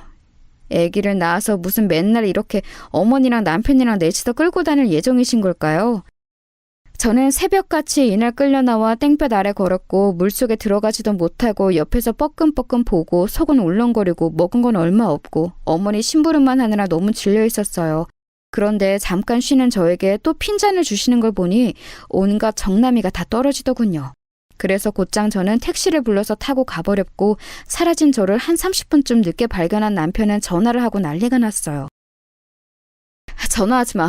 어머니랑 당신이나 좋은 시간 보내. 나는 거기 더 있을 생각이 없으니까. 배 너무 땡기고 불편하고 넘어질까봐 가슴이 조마조마하다고. 대체 나한테 왜 이러는 거야? 날 얼마나 괴롭혀야 마음이 편해? 어머니도 어머니지. 아니 뱃속에 자기 손자 안고 있는 며느리는 그렇게 굶기고 자기 아들만 눈에 보여서 먹는 걸로 차별하시냐? 나 임산부야. 왜 가만히 있는 꼴을 못 보시냐고. 당신은 나를 안 지켜주니 나도 내 애랑 나를 지키기 위해서 그만 집으로 가는 거야. 오늘 외출도 자제할 더위인 거 당신도 알고 있지? 그런 날씨에 임산부를 이렇게 땡볕에 10시간 가까이 세워두는 게 말이 돼? 이렇게 왁하고 난리를 친 저는 곧장 집으로 돌아와서 샤워를 하고 그대로 기절할 듯 잠들었어요. 다음 날 꾸역꾸역 올라온 어머니는 이날의 일로 제가 나중에 애를 낳고 몸조리를 할 때까지 제 얼굴을 볼 수 없었답니다. 곧장 문을 박차고 들어와서는 안방을 확 열어 제끼시더니 당장 나오라고 소리를 질러대셨거든요. 너는 어떻게 되먹은 애가 어쩜 그렇게 싸가지가 없냐? 어른이랑 지 신랑을 냅두고 지 혼자만 택시를 타고 올라가? 아주 돈 지랄을 해라 지랄을 해. 네 신랑이 벌어오는 돈이 그렇게 웃어 보이디? 네 집에서 널 그렇게 가르쳤더냐? 그런 주제에 뭔 새끼를 뵈서 엄마가 될 주제가 된다고 저렇게 주접인 건지. 아이고 진짜 미워 죽겠다 너. 이날에 저는 이성을 거의 반쯤 잃고 소리를 질러대며 엄청난 소리를 하게 되었어요. 그럴 마음은 아니었는데 어쩌다가 그런 소리를 뱉은 건지 저도 이해가 안 갈 정도랍니다. 어머니, 저한테 자꾸 너너거리지 마세요. 저희 부모님 지금 한 분도 안 계시다고 저한테 막말하시는데 제 뒤에 뭐 아무것도 없어 보이니까 함부로 대하시는 거예요? 왜 말을 그렇게 하세요? 싸가지라뇨, 지랄이라뇨. 뱃속에 애기 있는데 왜 말을 그렇게 상스럽게 하시냐고요. 제가 그렇게 미우면 그냥 놔두세요. 왜 굳이 일일이 찾아와서 자꾸 가르치려 드세요? 이 와중에 어머니는 저에게 화가 난다면서 들고 있던 부채를 휙 던지셨는데 그게 제 어깨를 스치고 지나갔어요. 생각해보면 어머니의 이런 험하고 무식한 성질머리 그리고 좋지 않은 손버릇을 알았을 때 일찌감치 끝을 냈어야 했어요. 하지만 당시에 저는 결혼한 지 그리 오래 안 됐고 또 임신한 상태였으니 염두가 안 났어요. 그냥 이렇게 엄포를 두는 것 외에는 별 수가 없었답니다. 지금 저한테 뭐 하시는 거예요, 어머니? 와, 당신 봤지? 당신 지금 눈으로 봤어, 안 봤어? 와, 어머니 지금 무슨 일을 저지르신 거예요? 남편은 제 옆에 서서 당황한 얼굴. 하지만 그 와중에 자기도 덥고 짜증이 났는지 신경이 곤두서서는 어느 쪽 편도 들지 못하고 있었어요. 전 그때 정말 뭔 정신으로 이런 말을 했는지 모르겠지만 용케도 말을 했답니다. 어머니, 저한테 당장 사과하세요. 이거 지금 던지신 거 맞죠? 저 지금 못 참겠는데 이렇게 놔두시면 저 그냥 넘어갈 수 없어요. 당장 사과하시라고요. 그러자 어머니는 움찔거리면서 입으로 뭐라 욕을 머금으시는 것 같더니 자기 아들을 쳐다보시더라고요. 뭔가 편이라도 들어달라는 의미였는지 뭔지는 모르겠지만 아무튼 아주 구질구질해 보였어요. 그러자 남편은 저보고 일 크게 만들지 말자는 어투로 말하는데 전 아주 초강수를 둬버렸답니다. 저도 바보는 아니었으니까요. 당신 이 상황 말리고 어물쩍 넘어갈 생각하지 마. 나 임신하고 뱃속에 우리 애기 있는 거 우습게 알고 저렇게 하시면 나도 대처를 할 수밖에 없어. 어머니한테 사과받을 거야. 만약 당신 여기서 나보고 참으라거나 하면 나는 당신이랑 안 살고 이혼할 거야. 알겠어? 무슨 말인지 알겠냐고. 이 말하면서 얼마나 이가 덜덜 떨리던지 얼마나 스트레스로 치아를 세게 깨물었으면 틈틈이 다 시리고 아파올 지경이었어요. 그저 본인 아들과 추억을 만들어 본답시고 그 상황에 며느리인 저를 시녀처럼 끌고 다니는 시어머니라니 정말 진저리가 처질 정도로 싫고 토할 것 같더라고요. 순간 마치 1시간 같은 한 몇 분의 시간이 흘러 어머니는 그 길로 곧장 짐을 가지고 집 밖으로 나가버리셨어요. 그러고 제가 아기를 낳고 몸조리할 때까지 우리 집은 물론이고 저한테도 연락 한마디를 안 하시더군요. 다시 제 앞에 나타나셨을 때에는 뱃속 아기 생각해서 참았다는 강아지 같은 소리를 하며 등장하셨답니다. 그리고 이때부터는 남편도 본격적으로 이상한 길로 흘러가기 시작했어요. 저는 아주 힘들게 아기를 낳았고 중간에 수술을 하면서 출혈도 심하고 아무튼 회복이 잘 안 되었어요. 병원에서도 꽤 위험한 상황이었다며 남편에게 말했고 남편도 알고는 있었어요. 그런데 이 인간은 대체 언제부터 저에게 그런 앙심을 품고 있었던 걸까요? 제가 자기 엄마랑 갈라서도 대치를 하고 본인한테 이혼이라는 단어를 언급했다는 걸 속에 계속 품고 있더라고요. 아기 낳고 나서 부부 사이가 더 좋아지고 더 하나가 되어야 하는데 남편은 자꾸 사사건건 자기 엄마를 언급하는 거예요. 우리 태영이 엄마가 보면 너무 좋아할 텐데 엄마 솔직히 너무 서운해하고 많이 힘들어하셔. 어떻게 아기가 태어났는데 한 번도 안 보여주냐고 말이야. 당신이 태양이 낳기 전에도 당신 몸보신 시켜준다고 곰탕도 끓이고 별거 다 하셨어. 그런데 당신이 싫어할 것 같으니까 연락도 못 해보신 거야. 아휴, 우리 엄마 진짜 너무 짠해. 당시에는 저도 아기를 낳고 몸과 마음이 모두 너무 약해져 있었고 제 몸도 아픈데 육아도 버겁다 보니 누구건 힘이 필요하긴 했어요. 그리고 어머니랑 그렇게 단절된 일에 제 마음도 완전히 편한 건 아니었거든요. 그러니 어쩔 수 없이 남편의 뜻을 받아들여 어머니를 겨우 보게 된 거였답니다. 어머니는 아주 찬양덕스럽게 세상 인자한 할머니 같은 표정을 지으면서 우리 앞에 모습을 드러내셨어요. 아마 본인 아들 앞이니 그때에는 말을 가려 했던 것 같아요. 아휴, 내가 드디어 우리 귀한 손주를 안아보네. 너도 잘 있었냐? 애기 낳고 어찌 얼굴이 더 좋아진 것 같다. 이제 지난 일은 다 잊고 잘 지내보자. 한 식구가 된다는 게 쉬운 일이 아니야, 응? 그렇게 말씀을 하시면서 우리 집에 몇 번 드나드시더니 우는 아기를 본인이 좀 달래주고 챙겼다며 되게 생색을 내시는 거예요. 앞만 봐도 태양이는 우리 명준이를 쏙 닮았어. 아, 그래 태양아, 할미야 할미. 아, 세상 천지의 할머니라고는 나 하나밖에 없어. 저쪽 할아버지 할미, 그리고 이쪽 할아버지도 다 멀리 갖고 없지 뭐. 태양아, 엄마도 엄마지만 할미가 너 이렇게 먹이고 안아준 거 잊으면 안 된다. 알겠지? 그러면서 간간히 말씀을 좀 얄밉게 하시는데 당장 제가 잠을 하루에 2시간도 못 자고 훗배앓이 하느라 죽을 듯 아팠어요. 그러니 참고 어머니가 우리 집에 드나지셔도 조금은 참게 되었답니다. 그런데 얼마 지나지 않아 어머니는 아주 청천벽력 같은 소리를 하시는 거예요. 남편까지 그 사실에 동의를 하고 나대더군요. 있잖아, 우리 엄마 곧 집 정리하셔야 하는데 저쪽 작은 방 엄마 방으로 드리는 거 어때? 엄마랑 같이 사는 거 당신도 한번 긍정적으로 생각해봐. 뭐? 어머니랑 우리랑 같이 살자는 거야? 아니, 그런 얘기를 왜 갑자기 이렇게 의논을 해? 가끔 와주시는 거야 어쩔 수 없지만 왜 합가를 해서 살 생각을 하냐고. 나는 싫어. 저는 완전 대초까지 잘라서 거절했지만 남편은 이상하게 의견을 팽팽하게 내놓고 맞서더군요. 엄마랑 같이 살면 한 집이라도 돈 나가는 거 묵혀뒀다가 다른 데 투자할 수 있잖아. 엄마가 내 명의로 사다 둔 빌라도 지금 재개발 들어가서 상황이 괜찮아.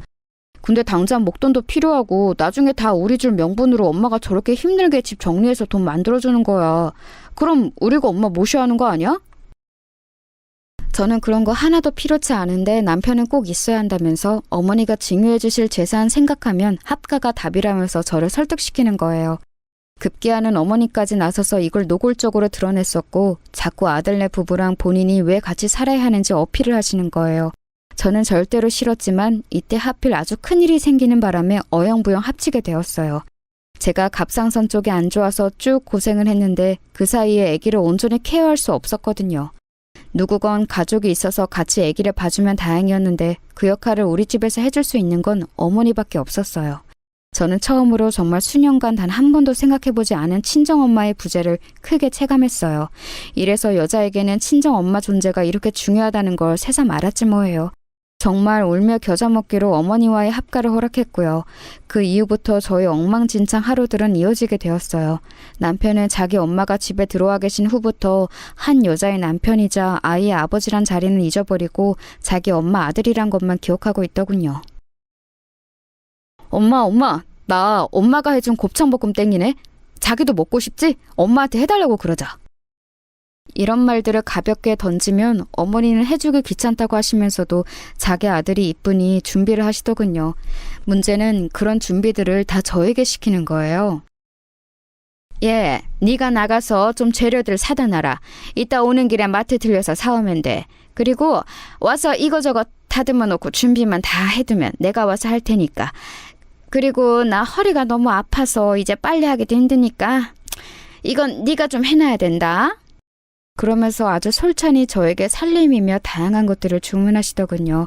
제가 그냥 놀고 먹느라 쉬는 것도 아닌데 자꾸 일거리들을 갖고 오셨고 도저히 참을 수 없어진 저는 일찍 아이를 어린이집에 보내기로 했어요.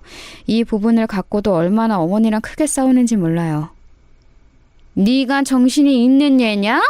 저 피덩이를 어떻게 남한테 맡겨? 애미가 되었으면 6.25 때처럼 다 같이 굶어 죽게 생긴 거 아니고서야 네 힘으로 키워야지. 세상 무서운데 어떻게 자식을 내맡길 생각을 하냐고. 하여간 애미 없이 자라서 뭐 곁을 느껴본 게 있어야지. 저렇게 정내미가 없어서 냉정하게 지 자식을 갖다 줘버리네. 이따윈 말을 듣고 있는 와중에도 저는 더 이상 어머니와 뭔가를 왈가왈부하고 싶지 않았어요. 합가한 이상 어머니는 쉽게 다시 분가하실 생각도 없어 보였고 그렇다면 저도 제 상황을 냉정히 바라볼 필요가 있었답니다. 건강도 많이 회복되었고 하지만 셋이 아닌 넷이서 한 집에 살며 어머니와 아들의 애틋한 노름에 껴서 죽기는 싫었어요. 그리고 제 능력으로 제 명의의 집을 갖겠다는 자그마한 꿈까지 꿔보게 되었는데요. 그건 다 어머니 때문이었어요. 솔직한 마음으로 저는 몇 번이나 이혼을 고민해보기도 했지만 저 자체가 한쪽 부모님만 계신 상태로 자라서 결심이 쉽지 않았어요. 남편은 뭐랄까 이런 말은 지금 생각해도 한심하지만 어머니가 안 계실 때에는 잘해주던 사람이었답니다. 잠깐 자리를 비우고 어디 가셨거나 우리 세 가족끼리 움직일 일이 있을 땐 저를 챙겼어요. 그런데 이상하게 지 엄마만 끼게 되면 아주 발광을 하고 브루스를 추더라고요. 어머니는 저한테 서운한 게 있으며 꼭 자기 아들한테 일러바쳤고 이게 무슨 트라이앵글 마냥 삼각형으로 돌고 돌아 나중에 남편과 저의 큰 싸움이 되었어요. 그러니 이악 물고 직장을 구하게 되었고 겨우겨우 이전 회사 선배에게 소개를 받아 저 역시 워킹맘의 세계로 들어갔어요. 그런데 회사에 들어가니 이리 치이고 저리 치이고 자꾸 퇴근이 늦어지면서 저도 점점 마음이 급해지는 거예요. 어린이집에서 아이를 데려가는 건 제 몫으로 했는데 선생님과의 시간을 어기게 되더군요. 선생님 안녕하세요. 저 태양이 엄마예요. 너무 죄송합니다. 10분만 기다려주세요. 빨리 갈게요. 이렇게 말하면서 택시에서 초조해하며 어린이집 8분 남짓 거리에 사는 우리 어머니는 절대 자기 손주를 데리러 가지 않는 상황을 원망하고 있었어요. 충분히 데려갈 수 있음에도 불구하고 어머니는 제가 괘씸하다는 이유로 아이 하원을 안 하셨거든요.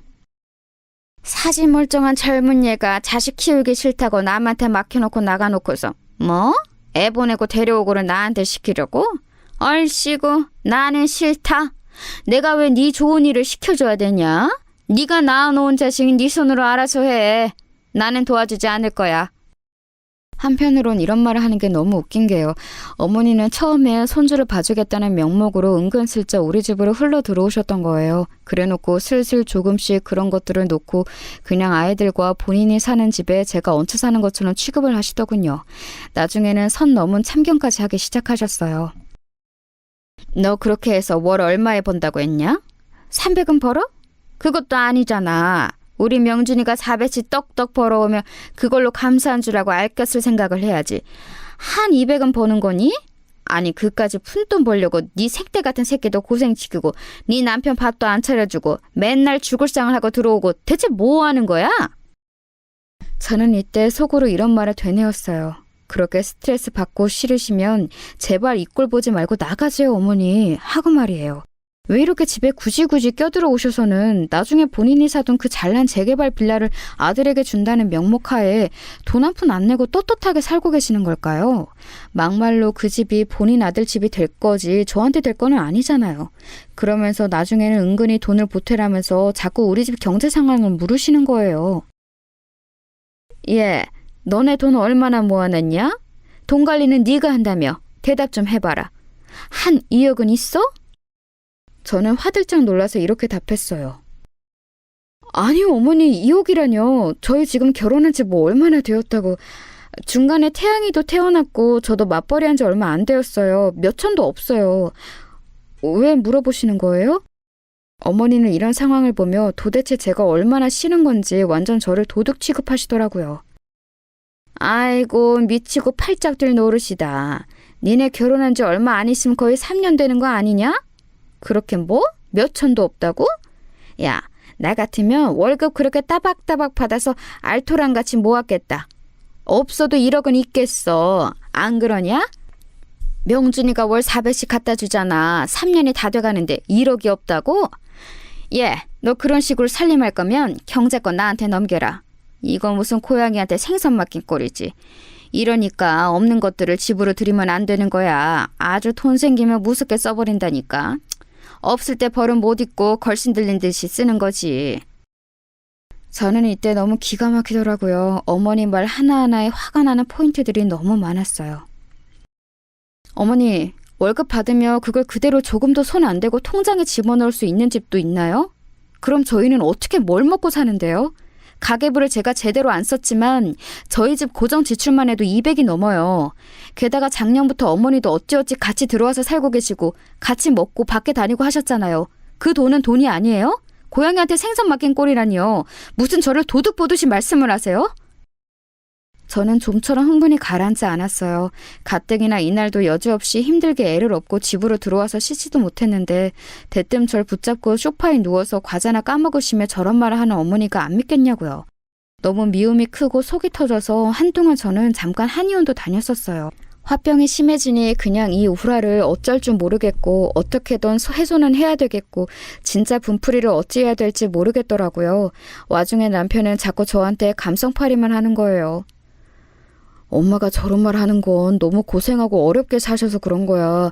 아버지가 많이 벌어다 주신 것도 아니고 얼마 안 되는 살림 갖고 엄마가 얼마나 알뜰하게 사셨는데 나는 우리 엄마 진짜 존경해. 엄마 같은 사람은 없어. 당신도 나중에 태양이 커봐. 당신도 똑같이 시어머니 될 거면서 너무 그렇게 야박하게 우리 엄마한테 굴지 마. 이런 말을 들으니 나중에는 나만 이상한 건가? 이 집에서는 나만 정말 없어지면 되나 생각이 다 들더라고요. 게다가 이때 우리 애는 저에게서 떨어질 줄은 모르고 빽 울어대고 등원도 거부하니까 정말 정신이 사나웠어요. 어머니는 저 때 제가 말대답을 세게 했다는 이유로 며칠간을 삐져 계셨는데요. 남편이 저에게 몇 번 언지를 주면서 엄마랑 잘 풀어보라는 헛소리를 했지만 저는 절대 틈을 주지 않았어요. 당신 한 번만 더 나한테 어머니한테 먼저 사과하라는 소리 하면 나 안 참을 거야. 적어도 당신은 나한테 그딴 소리 할 자격 없어. 내가 뭘 잘못했는데? 당신이야말로 나랑 어머니랑 싸우는 상황을 방치하고 뭐 하는 거야? 가만 보면 당신이 제일 나빠. 방관자이자 싸움 부추기는 사람이나 마찬가지라고. 저는 참고 있던 말들을 다 쏟아내며 남편과 안방에서 크게 싸웠고 어머니는 방문을 쾅쾅 두드리며 되도 않는 쇼를 하시더군요. 아니 글쎄 막 울어대시는 거예요. 진짜 이게 뭐 하는 짓이에요. 내가 며느리 하나 잘못 들여가지고 별거를 다 본다 진짜. 니네 뭐 하는 거냐? 애미 너 왜 명준이한테 지랄이야 지랄을. 짠한 내 새끼한테 네가 뭔데 핏대를 세우고 난리냐고. 당장 문 안 열어? 아이고 서러워라. 내가 뭔 꼴을 보겠다고 집에 들어와서. 아이고.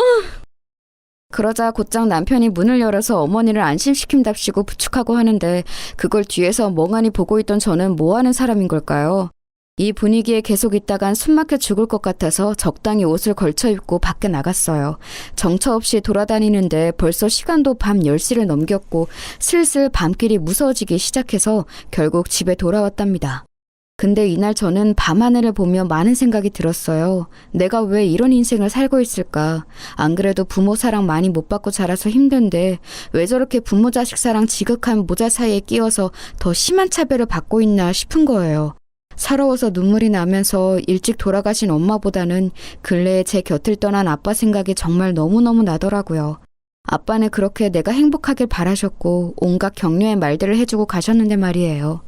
평소에도 떳떳하고 성실하게 살아오셨고 남자 몸으로 홀로 딸 하나를 키우며 많은 것들을 감당하셨던 우리 아빠가 살아계셔서 저의 이런 모습을 봤다면 뭐라고 하셨을까요? 왜 나한테는 대신 나서서 싸워주는 어른이 없는 건지, 그런 역할이 꼭 필요한 건 아니지만 저 거지 같은 집안을 보니 너무 간절해지더라고요. 이때 저에게 애절한 생각이 밀려오며 별 한 가지 내몰려졌던 건 어쩌면 차후의 일을 대비하기 위한 생존 본능과도 같은 것이었을까요? 저 일이 믿고 며칠 되지 않아 정말 본격적으로 큰 사건이 이 집에서 일어나게 되었거든요. 앞서 제가 겪었던 일들은 어쩌면 이 일이 터지기 위해 차곡차곡 자리를 만들었던 게 아닐까 싶어요. 이날로 돌아가서 상황을 보자면 저는 어머니와도 남편과도 냉전 중인 상태로 출근 준비를 하고 있었어요.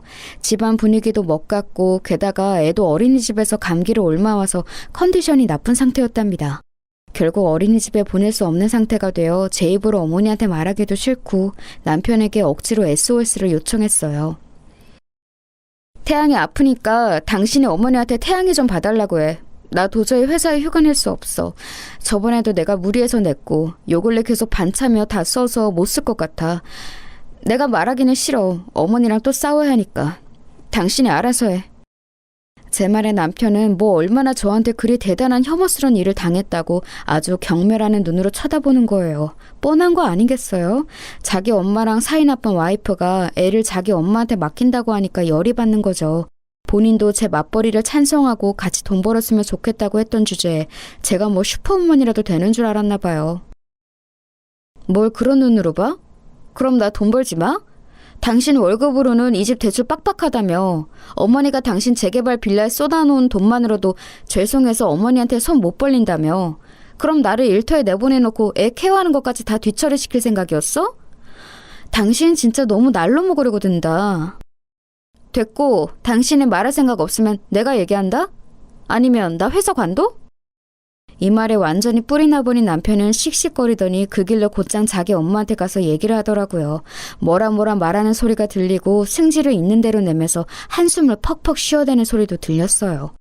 저는 정말 이것들이 나더러 죽어라 하는구나 싶으면서도 아이 열을 재고 물수건으로 이마를 닦아준 다음 다시 싱크대 쪽에 아이 먹을 약들이랑 완전히 챙겨서 나갈 채비를 하고 있었어요. 전날 애 열나는 거 불침번서며 지켜보느라 잠은 물론이고 아침 차려 먹기도 다 귀찮고 짜증이 나서 아무것도 손대기 싫더라고요. 그런데 어머니는 이 상황에서 제가 그렇게 죽일 땐 미우셨나 봐요. 전날 애가 그렇게 기절할 때 울어대고 열로 경기를 해서 응급실까지 한 번 다녀온 걸 알면서 그 다음날 아픈 손주를 자기한테 맡긴 것도 화가 나셨고요.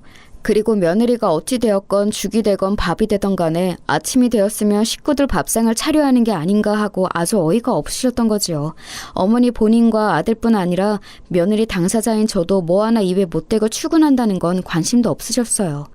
그래서인지 옷을 차려입고 현관에서 신발을 챙기던 저를 불러 세우시더군요. 저는 이 순간을 다시 떠올리기만 해도 입에서 욕지기가 나올 정도예요. 왜 부르세요, 어머니? 저 빨리 나가봐야 해요. 태양의 열 이제 떨어뜨렸고 좌우지간 저 많이 늦었어요. 나중에 얘기하세요. 그런 저를 어머니는 노려보면서 대뜸 거기 있어보라고 소리를 지르시는 거예요. 야, 어른이 말하는 거 안 들리냐? 거기 있어 보라잖아, 어? 너 말이야, 지금 집거리 이게 말이 된다고 생각해? 그놈의 회사 때려쳐. 이따위로 할 거면 네 남편이 갖다주는 돈만 갖고 살아. 이게 아주 시애미를 지 잡종으로 하나. 아주 버릇을 고쳐놔야 돼 이건. 여기에서 저는 온몸에서 피가 빠져나가는 듯한 피로감을 느끼며 눈을 질끈 감게 되었어요. 아, 어머니 진짜 왜 이러세요 정말. 저 출근해야 된다고요. 아, 당신이 좀 나와봐. 그러자 어머니는 제가 자기 앞에서 자기 아들을 이렇게 부른 것이 자극된 건지 막 길길이 날뛰시더라고요. 누구 아들을 어디 개 부르듯이 막 불러대 이게? 너 미쳤냐? 너 지금 집꼴을 봐라. 이게 사람 사는 집이냐? 아니 이 집에 먹고 사는 식구가 몇인데 그냥 맨몸으로 쏠랑 나가버릴 생각을 하냐? 밥도 안 차리고 어머니 나와보세요 이런 말도 안 하고 내내 입 삐죽거리면서 온 죽을상을 하고 탕탕거리고 돌아다니고 이게 사람이 할 짓이야? 너 그럴 거면 회사 때려치라고. 네 새끼 네 시애미 네 신랑 밥도 안 해먹이고 도망가는 짓거리 할 거면 회사 때려쳐. 당시 저는 정말 빈혈이 훅 느껴지면서 어지러움을 체감했고 먹은 것도 없는 속에서 구역질이 올라오는 걸 느꼈어요. 아무래도 어머니에 대해 반응하는 스트레스가 너무 많이 쌓여 있는 데다가 정말 마주하기 싫을 정도로 제 몸이 거부하고 있었던 것 같아요. 저도 이때 눈이 완전히 돌아서는 똑같이 소리를 질러버렸고 그 일은 일어나게 된 거예요. 진짜 바쁜 사람 왜 붙잡나 했더니 밥이요? 밥이 문제예요 지금? 어머니 저 지금 출근 시간이 몇 시인지는 아세요?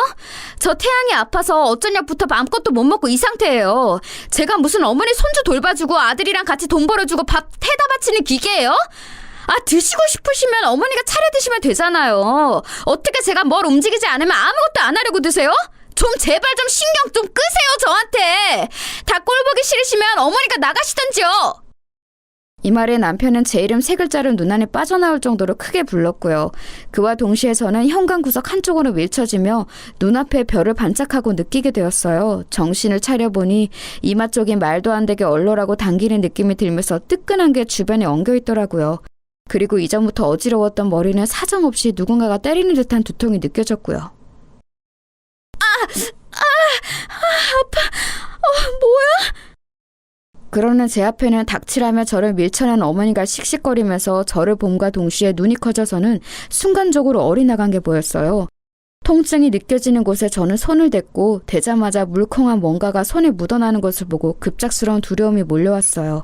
주변에 거울이 없었기에 주저앉은 상태로 핸드백에 휴대폰을 쓱 꺼내어 까만 화면으로 얼굴을 봤는데 이마에서는 뻘건 액체가 지저분하게 엉켜 맺혀 있었어요. 웬일이야. 미쳤다. 이게 뭐야? 저는 이렇게 말을 짧게 뱉은 뒤 움직이지를 못했고 그제서야 남편은 저에게 괜찮냐며 말을 막 더듬기 시작했어요. 당신 일어나봐. 괜찮아? 저는 한참을 고개를 숙이고 들지는 못했고 이마 찢긴 부분이 너무 아파서 바로 뭔가 반응을 할 수 없었어요. 그런 저를 일어나 밖으로 걸어나가게 하여 119에 신고하게 했던 것은 염치도 없고 짐승만도 못한 어머니의 말 그 한마디였습니다. 얼굴 좀 봐봐라. 제대로 보여줘봐. 아니 뭐 그거 좀 민 거 가지고 호들갑을 떠냐? 별로 안 다쳤을 거야. 어디 보여줘 보라고. 이 말에 저는 가까스로 일어나 밖으로 나갔고 그렇게 먼 정신으로 응급실까지 갔는지 모른 상태로 운방되어 갔어요. 애는 아프니 누군가는 집에 있어야 했고 어머니가 택시를 타고 뒤늦게 따라왔더군요. 생각해보면 이때 어머니는 집에 있고 차라리 남편이 왔어야 했을 텐데 제가 볼 땐 어머니도 심한 불안감을 느꼈던 것 같아요. 늦지막히 정신을 차려보니 제가 이송되어 온 병원은 안면이 있는 곳이었고 그다지 방문할 일이 없긴 했지만 그나마 마음이 놓이더군요. 역시 아플 때 아는 병원이 있으면 조금은 안심이 되는 것 같아요. 그리하여 급하게 치료를 받고 상황이 진행되었고 정말 다행히게도 아주 극심하게 안 좋은 상황은 아니었던 것 같아요. 그런데 이때 어머니가 여전히 제 옆에서 가족이랍시고 왔다고 자꾸 저에게 뭔가를 어필하려는 게 불편하더라고요. 너 괜찮다더라. 별거 아니래. 이게 다 네가 고집 부려서야. 아니 글쎄 말하다가 슬쩍 화가 나서 아니 네가 하도 열받게 하니까 사람을 말이 안 통하니까 말 좀 들으라고 살짝 밀었을 뿐인데 네가 오도방정을 떨면서 자빠진 거 아니냐. 그러니 그런 궁상이 된 거지. 그러게 왜 고집을 부리고 지랄이야 지랄이. 하여간 이게 뭔 극성이냐. 너 때문에 지금 명준이도 회사 못 가고 태양이 보고 있단다. 이제 좀 안심하라고 전화나 해줘라. 어머니의 이 말은 끝까지 자기가 잘못이 아니라는 걸 증명하고 싶어 하시는 것 같았어요. 저는 그만 말하고 밖으로 나가시라 하니 어머니는 지지 않고 어떻게든 자기 탓이 아닌 걸 확인하려고 막 떼를 쓰시는 거예요. 정말 곧 죽어도 자기 잘못이 아니란 얘기를 들어야 나갈 기세였고 누워있는 상태로 뭔가 더 할 수 있는 것도 없는 저는 정말 죽을 맛이었어요. 헌데 그 와중에 이 상황에 있어서 저에게 반드시 필요했던 사람이 이 자리에 나타나게 되었어요. 원래대로라면 그 대상은 남편이라는 역할이 해야 했겠지만 이제 저에겐 원흉 그 이상도 그 이하도 아닌 존재고요. 저를 이 미칠 것 같은 상황에서 건져내주신 건 여기 병원장님이셨어요. 얼핏 보면 한낱 일반인인 제가 응급실로 실려와서 이런 시고창 속의 골치를 앓고 있는데 병원장님이 무슨 상관이라서 구세주라고 하는지 이해가 안 가시죠? 하지만 글쎄요, 제 이마는 큰 상처를 입고 회복 중이고 안 겪었으면 좋을 사고이긴 하지만요. 그날 그 일이 있고 그때 그렇게 맞물려서 만나게 된 대상이 이 병원장님이 아니었다면 저는 지금에 이르는 결과를 손에 얻을 수 없었을 거예요. 당시 제가 실려온 곳의 병원장님은 이제서 말을 하는 거지만 돌아가신 저희 아빠와 친분이 있는 분이었어요. 친분이랄까, 이 병원장님 말씀으론 우리 아빠한테 대단한 신세를 졌다고 말하셨는데요. 저도 정확한 상황은 모르지만 아빠에게 큰 은혜를 입었다고 하시더라고요. 제가 처음 개원을 할 때 어르신께 많은 조언을 구했고 도움을 받았었죠. 초반에 사기에 휘말릴 뻔했는데 용케도 그걸 중간에서 해결을 해주신 덕분에 무사히 개원도 하고 지금에 이르게 된 거예요. 아마도 저의 친정아빠와 연결된 고리가 있으셨던 것 같고 중간에서 아빠가 해결해 주신 문제가 있었던 것 같아요. 그래서 아빠가 돌아가시기 전에 몇 번 여기서 치료를 받으셨던 적도 있었거든요. 근데 제 개인적인 일로 드나들어 본 적은 한 번도 없었어요. 여하튼 이런 상황이 되어 병원장님은 제 편의를 봐주시겠다고 오셨는데 어찌되었건 뭐 때문에 이런 사태에 이르게 되었는지 아셔야 하잖아요. 저는 어머니를 나가시게 한 다음 상황을 얘기하려는데 어머니는 끝끝내 나가시질 않는 거예요. 병원장님과 제 관계에 대해 옆에서 대충 감을 잡으시는 것 같더니 점점 표정이 변해서는 뭔가 믿을 수 없다는 얼굴로 저를 여전히 노려보시더군요. 결국 이도저도 다 짜증이 나버린 저는 옆에 어머니가 있던 말던 상황을 말했어요. 보시는 대로 이거 어머니가 저 밀쳐서 이렇게 된 거예요. 전날 아픈 애기 돌보느라 잠도 못 자고 아침도 못 먹고 맡기고 출근하려는데 그것부터 불만이 많으셨고요. 저한테 소리소리 지르시다가 밀치셨고 이마는 이 모양이 되었어요. 그래서 여기 온 거예요. 이후로 어떻게 해야 될지 모르겠네요. 그 말에 병원장님은 자동으로 고개가 돌아가 어머니 얼굴을 빤히 보셨고 어머니는 살겠다고 막 자기 입장을 변호를 하는데 이런 얘기를 제 3자가 들었을 때 그렇게 쉽게 넘어갈 얘기는 아니잖아요. 병원장님은 계속해서 제 상황을 거듭 확인하셨고 어머니 얘기는 그다지 듣지 않으셨어요. 돌아가는 흐름을 보니 어머니도 뭔가 이상하다고 여겼던 모양이에요. 바짝 제 앞에서 몸을 숙여 완전히 예의를 차려 귀 기울여 얘기를 듣는 병원장님을 보고 그리고 계속해서 저의 친정아빠를 언급하는 걸 보면 그 속에서 뭔가를 느낄 법하죠. 심각한데요. 그냥 넘길 수 없는 일인 것 같아요. 그냥 다치고 치료를 하고 해서 넘어가긴 힘들겠네요. 이런 흐름 중 저는 제 입으로도 이런 말을 하게 될 줄은 몰랐지만 결국 뵙게 되었어요. 그 말에 어머니는 눈이 튀어나올 듯 기겁을 하셨고요. 신고하고 싶은데요. 도와주세요. 저 혼자서 하기는 힘들 것 같아요. 제 말에 병원장님도 크게 다른 생각은 없으셨는지 동의하시는 투였고 어머니는 거품 물고 아주 발악을 하시더라고요. 뭔 소리냐고 이걸 그렇게 다룰 일이냐면서 말이죠. 하지만 지저분한 모든 떼쓰기는 다 집어치우고 결론부터 말하자면 저는 병원장님의 도움을 받아 신고부터 시작하여 더 나아가 쉽게 진행되지 않았던 이혼까지 그리고 보상까지 다 이뤄나가게 되었어요. 본래 저는 신고까지는 생각을 굽힐 수 없었기에 이 정도로 하고 남편과의 관계를 지켜볼 예정이었는데요. 남편이 하는 짓거리를 보니까 이거 안 되겠더라고요. 무슨 수를 써서라도 이혼을 해야겠어요. 아니 저기요, 우리 엄마가 잘못한 거 아니에요. 저 사람도 우리 엄마를 밀었어요. 둘이 쌍방이에요, 쌍방. 그냥 말싸움 있잖아요. 별거 아니에요. 당신은 집안일을 왜 이렇게 크게 만들어? 야, 진짜 이 미친 인간이 말이에요. 어디서 은근슬쩍 지 엄마 죄를 덮으려고 저도 쳤다는 식으로 거짓말을 하더라고요. 괘씸죄, 능멸죄까지 얹어서 제대로 심판을 해주고 싶더군요. 그리하여 저는 이혼까지 넘어가게 되었고 여기서도 저 즐기고 즐긴 모자는 저를 안 놔주려고 미친 발악을 해댔었어요. 그런데 여기까지 오고 보니 저도 오기가 생기고 그간의 서름들이 다 밀려오면서 그전엔 어땠을지 몰라도 앞으로는 이런 생활, 이 인간들과 섞여 사는 삶은 살기 싫더라고요. 이처럼 중간에 제 3자인 병원장님이 개입하여 객관적으로 판단해 주신 덕에 저는 겨우겨우 그 집안에서 탈출해 나올 수 있었어요. 제 아이와 함께 말이에요. 이혼을 쉽게 안 해주겠다고 버티고 저에게 따로 설득을 하려는 남편에게 어머니를 들어 저는 더 크게 엄포를 놓았어요. 여기서 이혼 안 해주면 나 이 일 공론화 시킬 거야. 세상 천지에 어떤 시어머니가 자기 아들 밥 안 해줬다고 밤새 자기 손주들보다 지친 며느리를 그 모양으로 만들어 놓냐? 당신 회사에 흘리고 동네에 소문내고 그깟 벌금 얼마 물고 다 불어버리는 수가 있어. 나 아직도 분이 안 풀려. 보상해준다고 얼마 받긴 했지만 성이 안 풀린다고. 그 돈 갖고 뭐 다 덮고 잘 살 수 있을 줄 알았어? 진짜 웃기지도 않네. 좋은 말 할 때 이혼해주는 게 좋을 거야. 소송까지 가고 지저분하게 굴면 나도 어머니에 대한 거 하나하나 다 풀어버릴 거야.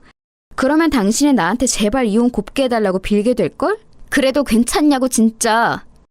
이렇게 엄포를 놓았어도 초반에만 움찔하고 질척거리며 늘어지던 남편은 무조건 이혼을 강행시키려는 저에게 밀려 결국에는 손을 놓고 말더군요. 아무래도 지 엄마가 한 짓이 있고 그게 걸려있으니 쉽사리 나서서 맞고 어쩌고 할 수는 없었던 것 같아요. 다시 생각해봐도 정말 너무 쓰레기 같고 함께해서 더러웠고 다시는 만나지 말자고 굳게 약속하고 싶은 결혼 생활이었어요. 제 이마에 남겨진 상처는 완전히 사라지지는 않았지만 저는 최대한 좋은 쪽으로 생각을 해보려고 해요. 그나마 정말 이 무시무시한 경험 때문에 비로소 그 환경에서 나올 수 있었다고 말이에요.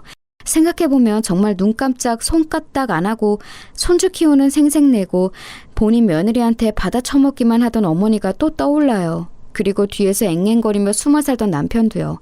이것들과 어떻게 제가 향후 4, 50년을 살아갈 수 있었을까요? 중간에 한 번은 미쳐버리지 않았을까 싶더군요. 어찌 보면 빠르면 빠르다고 볼 수 있는 시기에 이런 사고를 당해 뼈아프게 정신을 차렸고 제 3자가 나서서 상황을 짚어준 덕에 무사히 떨궈져 나올 수 있었다고 생각해요. 다시 생각해봐도 저를 천의 고아 취급하며 그렇게 자기네 잡종을 부려먹으려던 어머니가 이런 대형 병원 병원장이 지인이랍시고 우리 아빠에게 은혜를 입었다고 바짝 허리를 숙여 저에게 맞추는 모습을 보고 기겁한 거요. 정말 그 꼴이 얼마나 졸렬하고 역겹고 추하게 느껴지는지 모르겠네요. 다시는 인생에서 이런 인간들과 상종을 하고 싶지 않고요. 그냥 그렇게 제 기억 속에서 하루하루 잘근잘근 씹히면서 분해되고 잊혀지길 바라볼 뿐입니다.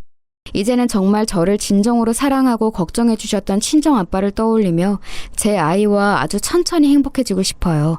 응원해 주시면 감사하겠습니다.